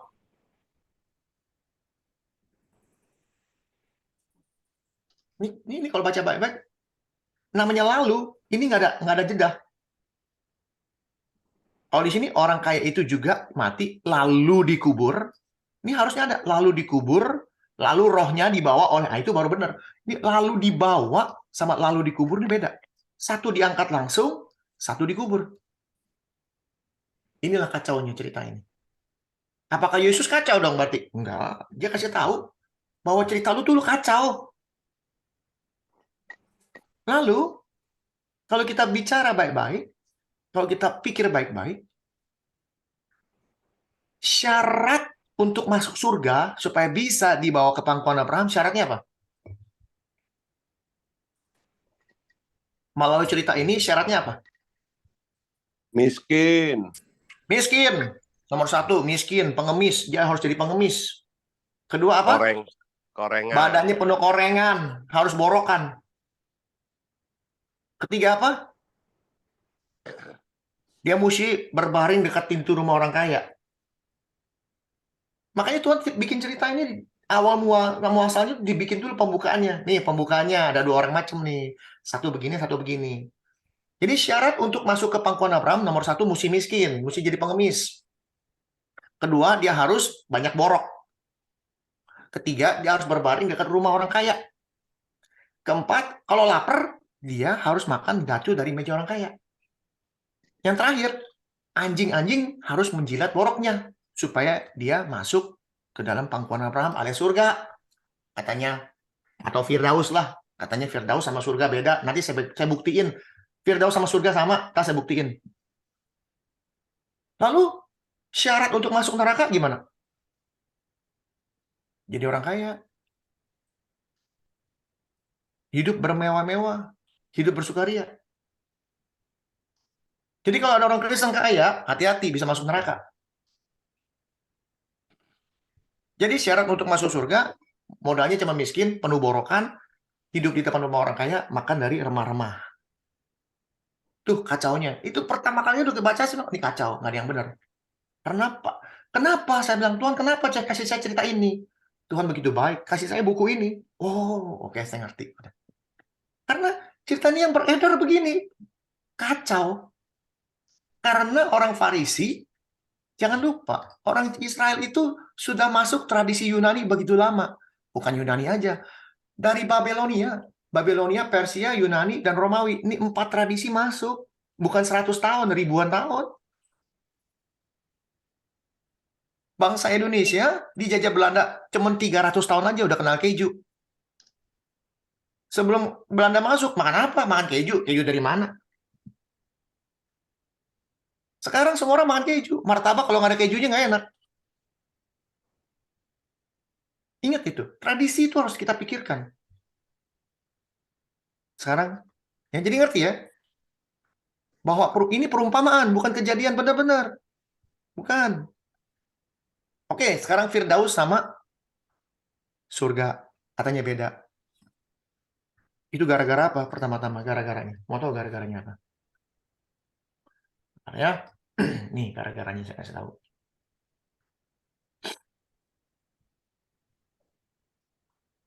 Masih di Lukas.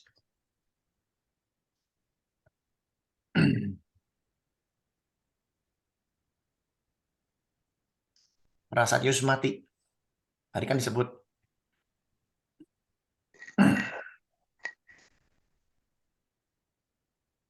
Ini penjahat bilang begini, Yesus, ingatlah akan aku apabila engkau datang sebagai raja. Ini jangan main-main nih kalimat ini. Yesus, ingatlah akan aku apabila engkau datang sebagai raja. Ini jangan main-main. Kalimat ini jangan main-main. Harus dipikirkan baik-baik. Kata Yesus kepadanya, aku berkata kepadamu, sesungguhnya hari ini juga engkau akan berada bersama-sama dengan aku di dalam Firdaus. Ya.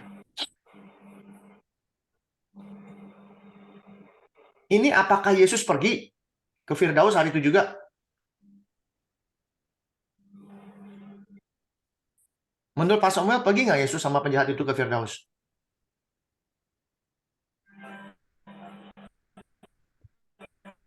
Menurut Pak Samuel, pergi nggak?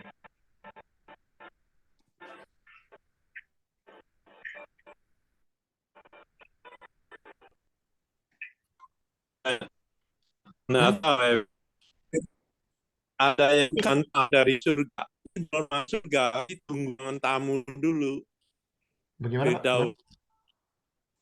Nggak, menurut Pak Samuel dengan kalimat ini, apakah penjahat sama Yesus hari itu pergi?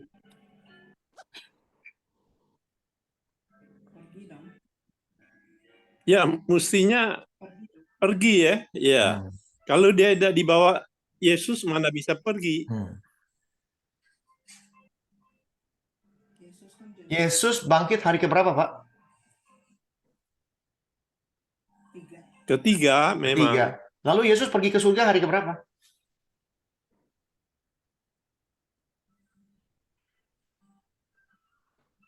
40. 40 hari sesudahnya. Ya 40 hari. Berarti nggak hari itu pergi dia. Oh, belum tentu, Pak. Siapa tahu Yesus, dia kan Tuhan, dia bisa melakukan apa saja. Nah ini, kalau orang udah skak saya nih, kalau main catur saya diskak nih. Kan dia Tuhan. Dia berdaulat, bisa ngapain aja. Ya sudah, saya kasih ayatnya. Saya diskak itu, saya skak mat. Kalau you skak me, I skak you. Checkmate. Bahasa Indonesia, checkmate. Nih, saya kasih lihat ayatnya. Checkmate. Bapak baca yang kencang. Yang saya biruin.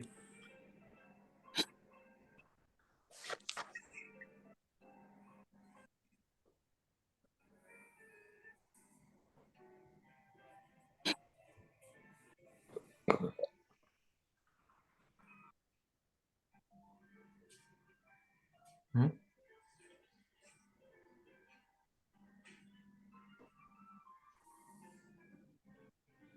Ya. Saya bacain ya. Kata Yesus kepadanya, "Jangan engkau pegang aku, sebab aku belum pergi kepada Bapa." Bukan bohong kok berarti. Saya diskakmat. Kan bisa aja dia Tuhan. Ya bisa aja. Tapi Yohanes mencatat, dia belum pergi kepada Bapa. Belum pergi. Maka dari itu saya bilang, ini ayat penting sekali. Ini kuncinya.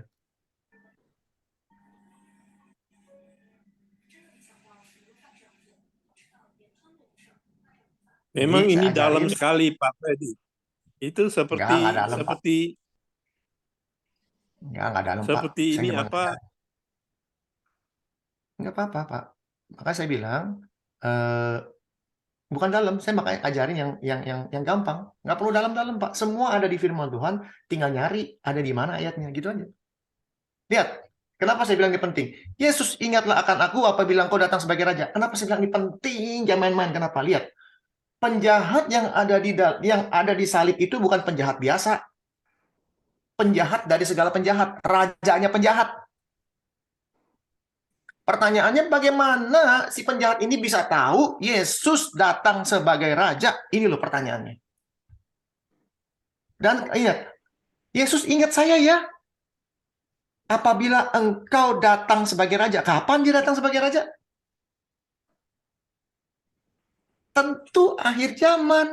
Yesus datang pertama kali sebagai apa? Pembawa damai, penembus dosa. Pada saat dia datang kedua kali, dia datang sebagai raja. Dia datang sebagai penghakim. Dihakimi orang. Ingat saya Tuhan, tolong. Apabila engkau datang sebagai... Ini namanya apa? Nubuat. Penjahat bisa bernubuat. Belajar dari mana? Itu cara baca firman Tuhan tuh begitu. Tanya, jangan mentalan aja. Tanya. Kalau nggak dapat jawaban dan semua jawaban yang ada, tinggal ke Kristenan, cari agama lain. Begitu cara belajar firman Tuhan. Itulah artinya renungkanlah firman-Ku siang dan malam. Tanya, kata Tuhan tanya. Ingatlah akan aku apabila engkau datang sebagai raja. Tahu dari mana? Manusia jahat bisa tahu. Nah, kita kan tidak tahu, Pak Freddy. Kita kan tidak tahu latar belakang penjahat itu. Mungkin juga sebelum dia jadi penjahat kan dia udah pernah dengar Injil di Yerusalem atau di mana. Gini, kita Pak. nggak tahu kan. Ya nggak masalah latar belakangnya. Oke, saya jalan setuju. Ya dia udah pernah dengar Yesus, dia pasti sudah pernah dengar. Karena apa dia bilang? Kamu nih penjahat sama seperti kita. Kita nih berbuat jahat tuh cengli, disalib cengli. Ini orang bukan penjahat. Tapi disalib. Orang yang baru udah tinggal tunggu mati, mau disalib, masih bilang, Tuhan ingat saya ya, kalau engkau datang sebagai raja. Pertanyaan siapa yang ajarin? Itu loh pertanyaannya. Roh Kudus, Yohanes 16. Roh Kudus tugasnya memberitahu bahwa ini dia akan datang lagi sebagai raja. Dia akan datang sebagai Tuhan. Dia akan datang sebagai hakim. Itu Roh Kudus. Pada saat dia bertobat di kayu salib, harus ada pertobatan dulu. Roh itu masuk. Roh Kudus itu masuk. Maka genaplah firman Tuhan yang mengatakan, Petrus, bukan engkau yang berkata-kata bahwa aku adalah anak Allah yang maha tinggi. Tapi roh yang ada di dalammu yang berkata-kata. Bukan Petrus. Itu sama seperti penjahat ini. Tuhan ingatlah akan aku apabila engkau datang sebagai raja. Jadi pertanyaannya, ini salahnya di mana? Berarti Yesus tukang bohong dong. Hari ini juga kamu bersama-sama aku ke Firdaus. Bukan. Karena salah. Nih salahnya di sini nih. Tuh. Koma. Koma ini yang bikin salah.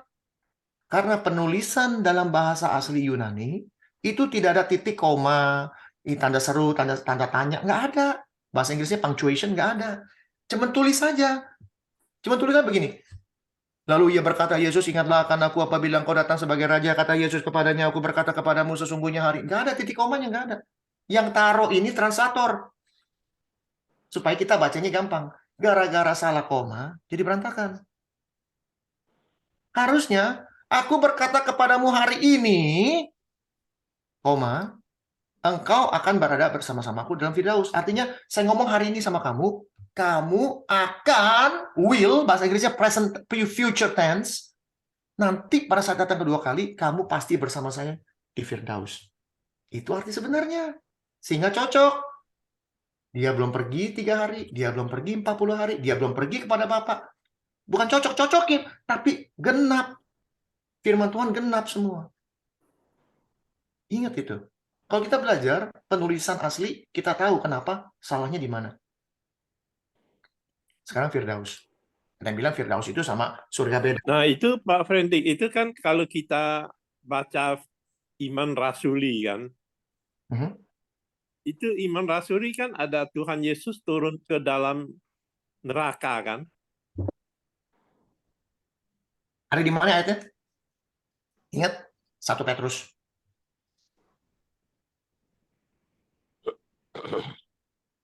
Hmm, 1 Petrus.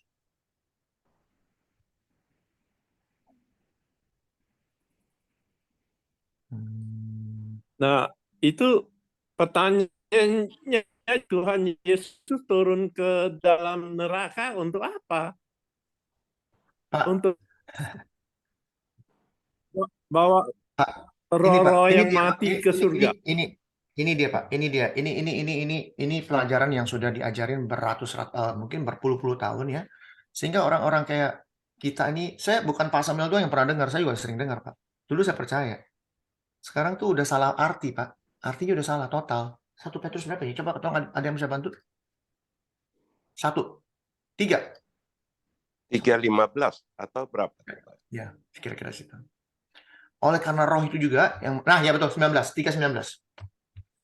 Dan di dalam roh itu juga ia Kristus pergi memberitakan Injil kepada roh-roh yang ada di penjara. Betul gitu Pak Samuel? Iya. Ya, kita lihat bahasa Inggrisnya. Makanya pendeta-pendeta yang tidak bertanggung jawab ini adalah pendeta yang tidak pernah belajar, bahkan mengajarkan terus berulang-ulang sampai kita besar begini kita percaya. Kita percaya kepada orang yang nggak pernah belajar, Pak. Diajarin sama orang yang belajar, nggak mau dengar. Karena sudah berakar. Saya kasih tahu ayat aslinya. By whom also he, Kristus, went and preached to the spirit in prison. Pertanyaannya, mana gospelnya? Kan mengabarkan Injil dikatakan di sini nih, kita lihat. 1 Petrus 3 ayat 19. Roh itu juga pergi memberitakan Injil. Di sini preach. Gospelnya mana? Injilnya mana?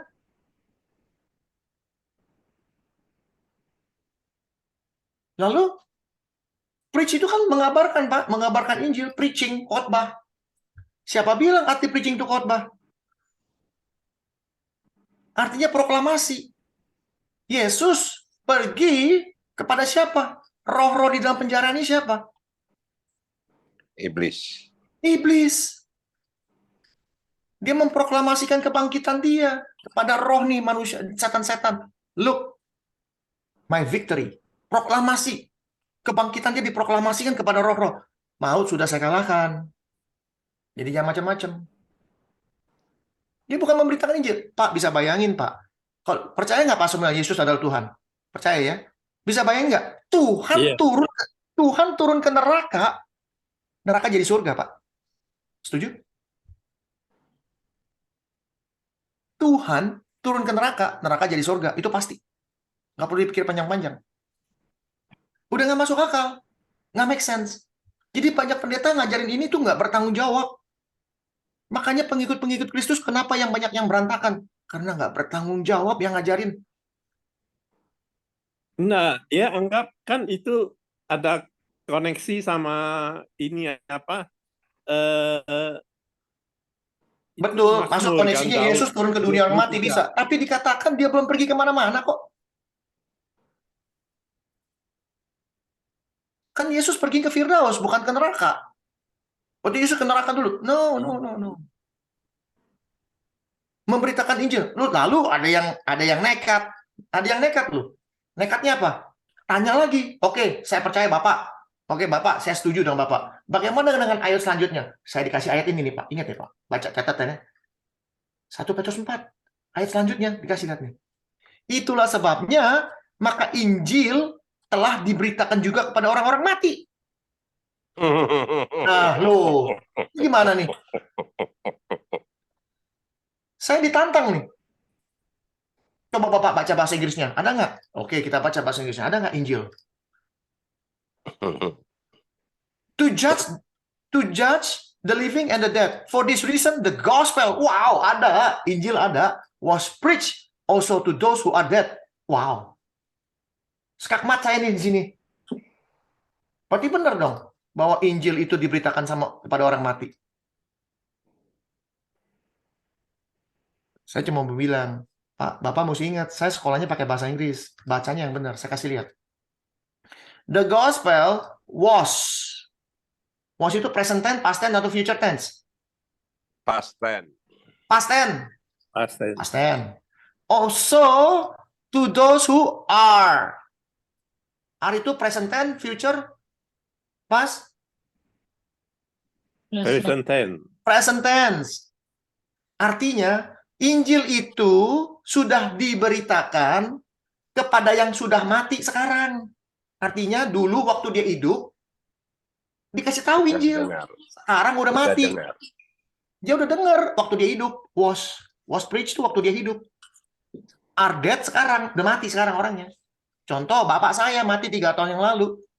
Injil itu sudah diberitakan 8 tahun lalu oleh saya, oleh keluarga saya, kepada bapak saya.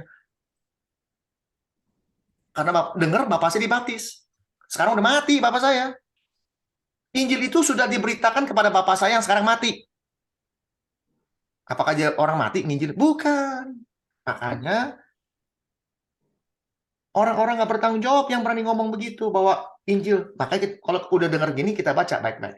Itulah sebabnya Injil telah diberitakan, artinya sudah diberitakan kepada orang-orang yang sudah mati sekarang. Bagaimana dengan bahasa yang gampang katanya nih, Bang?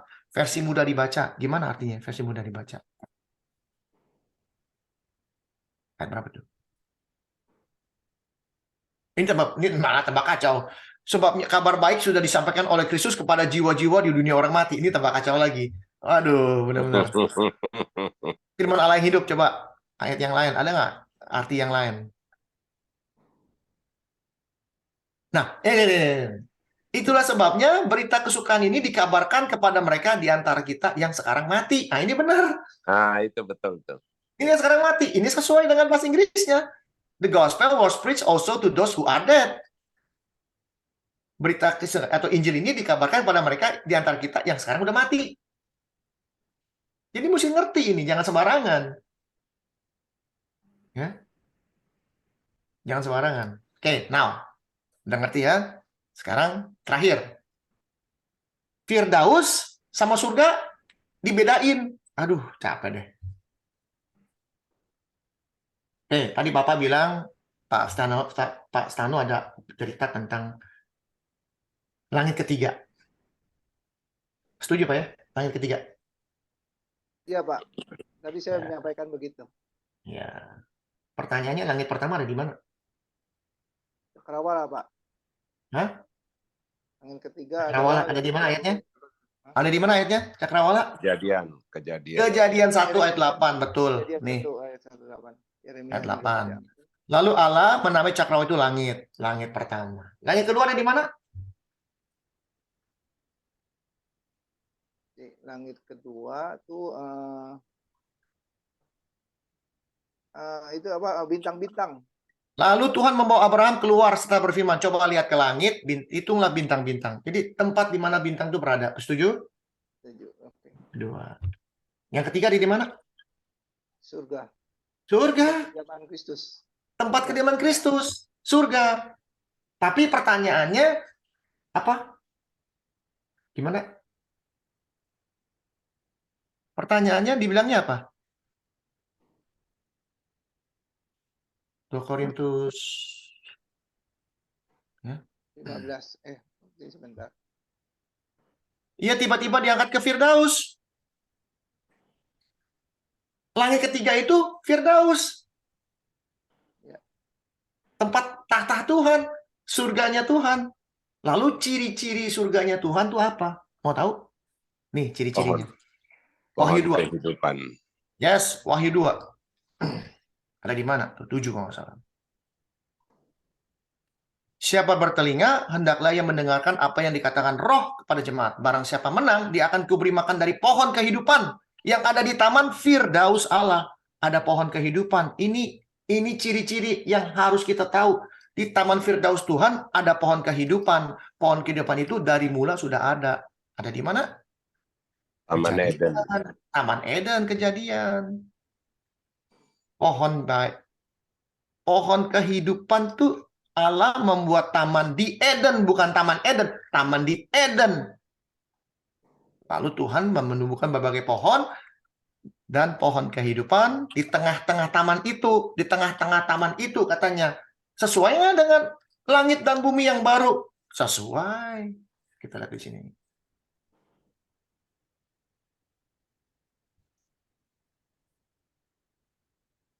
Ya, ini ngomong langit dan bumi yang baru ya. Tuh, langit yang bumi yang baru 21, 22. 21, 22 Wahyu itu langit bumi yang baru. Langit bumi yang baru ada apa? Kita lihat. Lalu ia menunjukkan kepadaku sungai air kehidupan yang jernih bagaikan kristal dan mengalir dari luar tahta Allah dan tahta anak domba. Yang namanya tahta itu tempat penampungan Tuhan. Firdaus itu tempat penampungan Tuhan. Bukan, itu rumahnya dia. Rumah yang akan kita tinggali, rumah Bapa di surga. Di tengah-tengah jalan kota itu, yaitu di seberang sungai itu, ada pohon kehidupan. Ini udah salah translasi, bukan pohon-pohon, tapi pohon. Ya, ini Only pohon. one. Only one. Ini singular, bukan plural. Nah, pendeta-pendeta yang tidak punya pengalaman, tidak pernah belajar banyak-banyak, dia hajar habis. Beda. Ini pohon-pohon, padahal bahasa aslinya cuma satu. Pohon kehidupan. Sesuai. Di tengah-tengah taman itu, di tengah-tengah kota itu, ada pohon kehidupan.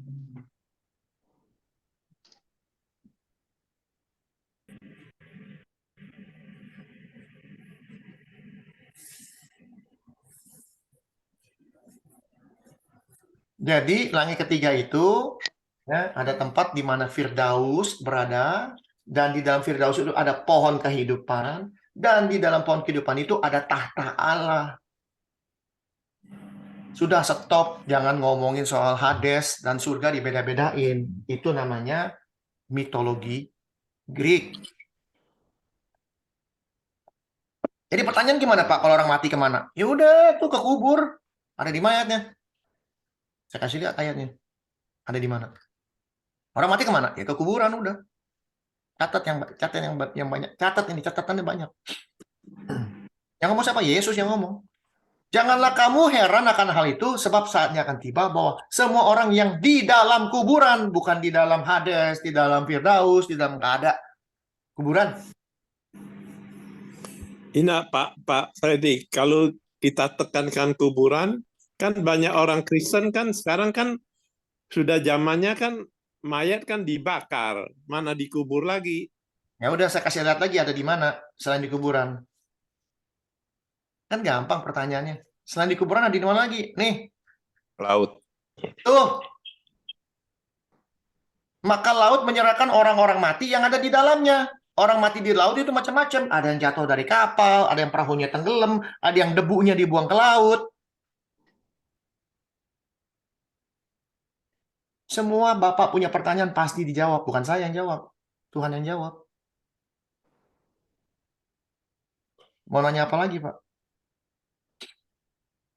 Kita ini sudah terkontaminasi dengan apa yang namanya roh. Maka kebingungan. Kita mati, rohnya kemana? Ditampung di mana? Ditaruh di mana? Maaf, sekali lagi saya katakan, kita nggak punya roh. Nggak ada roh.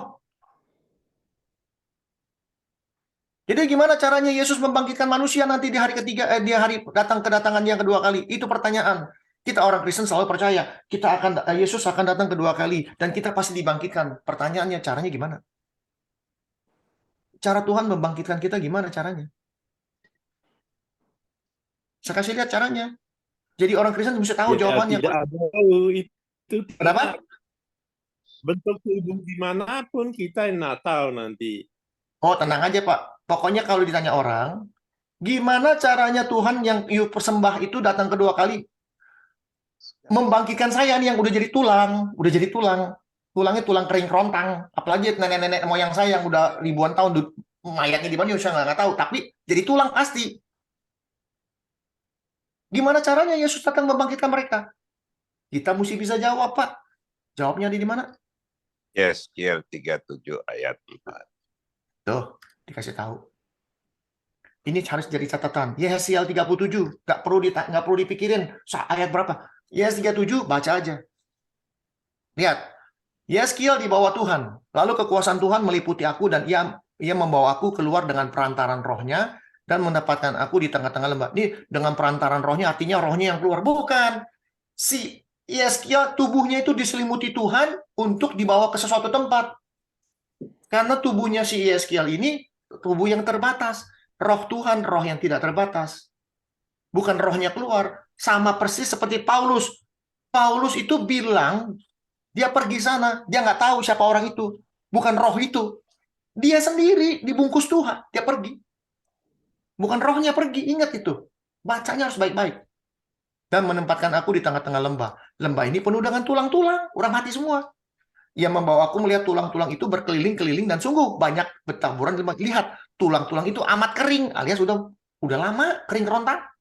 Lalu ia berfirman kepadaku, hai anak manusia, dapatkah tulang-tulang ini dihidupkan kembali? Yeskiel bilang apa? Nggak tahu Tuhan, cuma engkau yang tahu. Lalu firman-Nya kepadaku, bernubuatlah mengenai tulang-tulang ini dan katakanlah kepadanya, hai tulang-tulang yang kering, dengarlah firman Tuhan. Beginilah firman Tuhan Allah kepada tulang-tulang ini. Aku memberi roh di dalammu. No, aku memberi nafas hidup di dalammu. Supaya kamu hidup kembali. Lalu gimana? Aku akan memberi urat-urat kepadamu dan menumbuhkan daging kepadamu. Aku juga akan menutupi kamu dengan kulit dan memberi kamu roh. No, nafas hidup. Sesuai dengan apa? Sesuai dengan penciptaan mula-mula.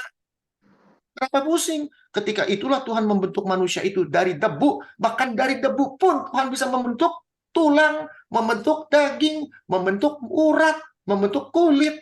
Setelah dibentuk, dihembuskanlah nafas hidup dalam hidupnya. Supaya kamu hidup kembali. Dan kamu harus mengetahui bahwa akulah Tuhan. Ini jawaban Tuhan, bukan jawaban saya. Kalau orang seberang nanya, gimana cara Tuhan lu ngebangkitin lu? Ini jawabannya. Dikasih tulang yang baru, dikasih urat baru, dikasih daging baru, lalu dikasih nafas hidup. Lalu apa yang dilakukan Yeskiel? Aku bernubuat seperti yang diperintahkan kepadaku. Dilakukan. Segera sesudah aku bernubuat, kedengaran suara. Sungguh, suatu suara berderak-derak. Padahal begitu, nggak ngerti lah. Tulang-tulang itu bertemu satu sama lain.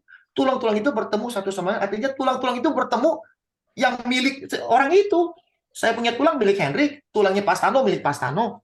Berkumpul. Sedang aku mengamat-ngamatinya, lihat, urat-urat ada dan daging tumbuh padanya. Ini saksi. Ya sekali lihat, dia lihat.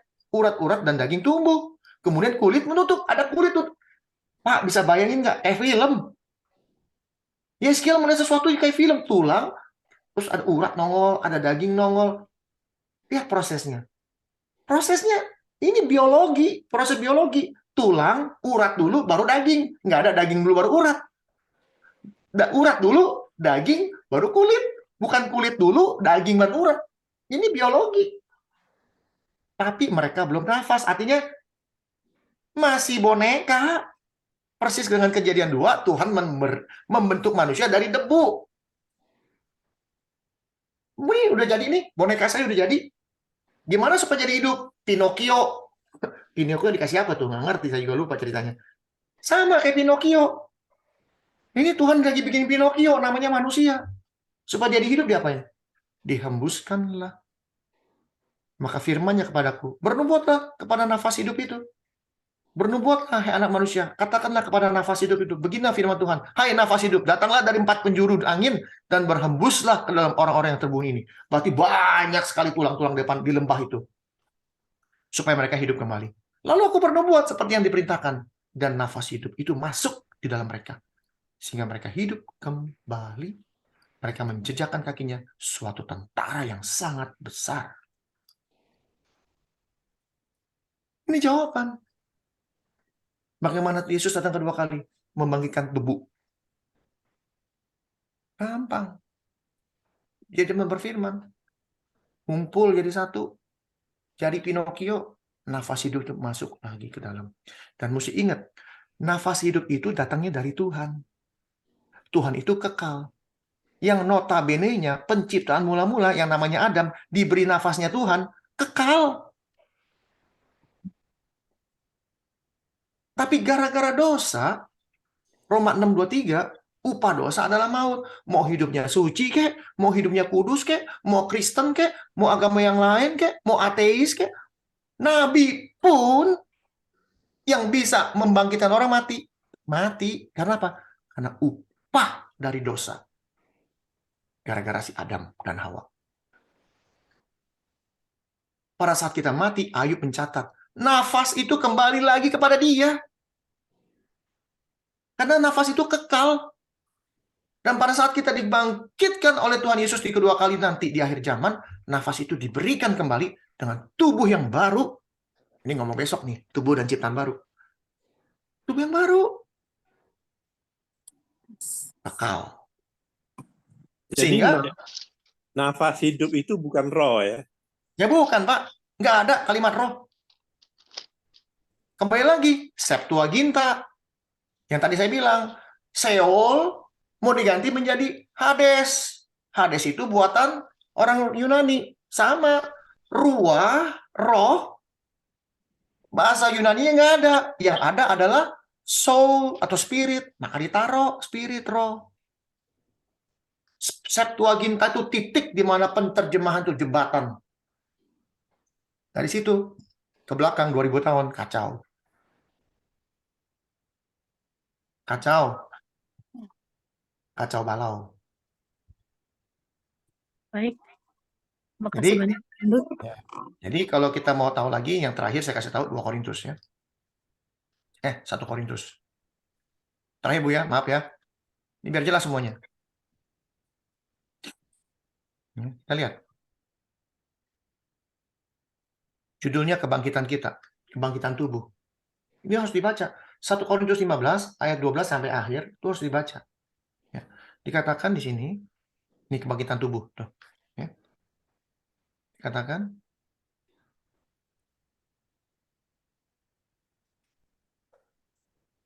mungkin ada orang bertanya, bagaimana orang mati dibangkitkan? Tuh, 2000 tahun yang lalu sudah ditanya, gimana cara orang, pasti kita ditanya, gimana caranya orang mati dibangkitkan? Dengan tubuh apakah mereka akan datang kembali? Hai orang bodoh, apa yang engkau sendiri taburkan tidak akan tumbuh dan hidup kalau ia tidak mati dulu. Engkau yang taburkan bukanlah tubuh tanaman yang akan tumbuh, tapi biji yang tidak berkulit, umpamanya biji gandum. Tapi Allah memberikan kepadanya satu tubuh, bukan suatu roh, satu tubuh, seperti yang dikendakinya. Dia memberikan kepada tiap-tiap biji tubuhnya sendiri. Bukan semua daging sama. Daging manusia lain daripada daging binatang, lain pada daging burung. Ada tubuh sorgawi, ada tubuh duniawi. Tubuh disebut tubuh, bukan roh. Tapi kemuliaan tubuh sorgawi lain daripada kemuliaan tubuh duniawi. Kemuliaan matahari lain pada kemuliaan bulan. Kemuliaan bla bla bla bla. Sama dengan kebangkitan orang mati. Ditabur dalam kebinasaan, akan dibangkitkan dalam ketidakbinasaan. Disebut kebangkitan orang mati, siapapun dia. Ditabur dalam kebinasaan alias mati semua, pasti dibangkitkan dalam ketidakbinasaan alias nggak bisa mati lagi. Ditaburkan dalam kehinaan, akan dibangkitkan dalam kemuliaan. Artinya apa? Nggak bisa mati lagi. Ditaburkan dalam kelemahan, akan dibangkitkan dalam kekuatan. Kekuatan apa? Nggak bisa mati lagi. Yang ditaburkan adalah tubuh alamiah. Yang dibangkitkan adalah tubuh rohania. Tuh, roh, Pak. Tubuh rohania itu bukan arti tubuh roh. Tubuh yang sifatnya rohani, yang ada di atas. Tubuh yang terbatas. Maka ada tubuh alamiah, maka ada tubuh rohania. Maksudnya tubuh alamiah apa? Tubuh kedagingan. Kita hidup dengan kedagingan kita. Bedanya tubuh baru dengan ciptaan baru. Ciptaan baru adalah ciptaan sesuai dengan hidup rohani. Hidup rohani, bukannya roh, bukan. Seperti ada tulis, manusia pertama, Adam menjadi makhluk yang hidup. Makhluk. Tetapi Adam yang terakhir menjadi roh yang menghidupkan. Yesus adalah roh yang menghidupkan. Kenapa? Dia membangkitkan kok. Dia yang adalah roh menjelma menjadi manusia. Firman itu menjelma menjadi manusia. Dialah roh yang menghidupkan. Dia sendiri jadi hidup dan dia bisa menghidupkan. Tapi yang mula-mula datang bukan yang rohani. Tuh, berarti bukan roh, tapi bukan rohaninya. Hidupnya nggak benar. Adam itu dibilang jangan makan, dia makan. Tuh, yang mula-mula datang bukanlah yang rohaninya, tapi yang alamiah. Tapi barulah datang yang rohaninya. Siapa? Kristus. Hidupnya benar. Hidupnya kudus. Hidupnya tak bercacat celah. Manusia pertama berasal dari debu, yang sifatnya jasmani. Manusia kedua berasal dari sorga. Makhluk-makhluk alamiah sama dengan dia yang berasal dari debu tanah. Makhluk-makhluk sorgawi sama dengan dia yang berasal dari sorgawi. Kalau Yesus memakai tubuh yang murni, tubuh yang mulia, kita disebut makhluk sorgawi, kita akan pakai seperti itu sama. Sama seperti kita telah memakai rupa dari alam. Ini jadi besok nih. Ya, enggak lah, saya nggak mau. Panjang. Ya, udah. Sampai situ, ini baca semua sendiri, supaya besok bisa ngerti. Jadi, ingat. Kita nggak bisa bilang kita punya roh. Udah, stop. Kita mati, kita tidur. Kita diistirahatkan Tuhan melalui Wahyu 14 ayat 12. Kita diistirahatkan Tuhan. Istirahat, Yesus datang kedua kali, tulang-tulang ini akan diberikan urat yang baru, daging yang baru, dan ditutupi dengan kulit yang baru. Tidak stop sampai di situ. Kita akan diberikan nafas kehidupan yang mula-mula, yang Tuhan ciptakan sesuai dengan programnya Dia. Hidup benar, tak bercacat celah. Efesus 1 ayat 4. Tuhan memberkati. Terima kasih Pak Hendrik. Luar biasa. Pak Hendrik lebih dari profesor. Saya baca ini dari literatur, dari buku-buku, tidak sedalam Pak Hendrik. Ya, 5 saya baca sebelum saya menyampaikan, tapi tidak ada satupun juga yang semantap Pak Hendrik. Ini harus menjadi luar biasa. Di depan saya ini buku-buku Pak, tapi tidak ada sedalam Pak Hendrik. Mantap. Pantas Bapak dapat level 4 cum laude. Bukan saya, Pak. Terima kasih, Pak. Bukan saya nggak tahu apa-apa, Pak. Itu kembali lagi. Saya kembalikan kemuliaan buat Tuhan. Thank you, Pak Hendrik. Terima kasih, Pak. Terima kasih. Memberkati. Terima kasih banyak Pak Hendrik, juga Pak Stano yang sudah membawakan firman Tuhan malam hari ini. Bagi yang penasaran,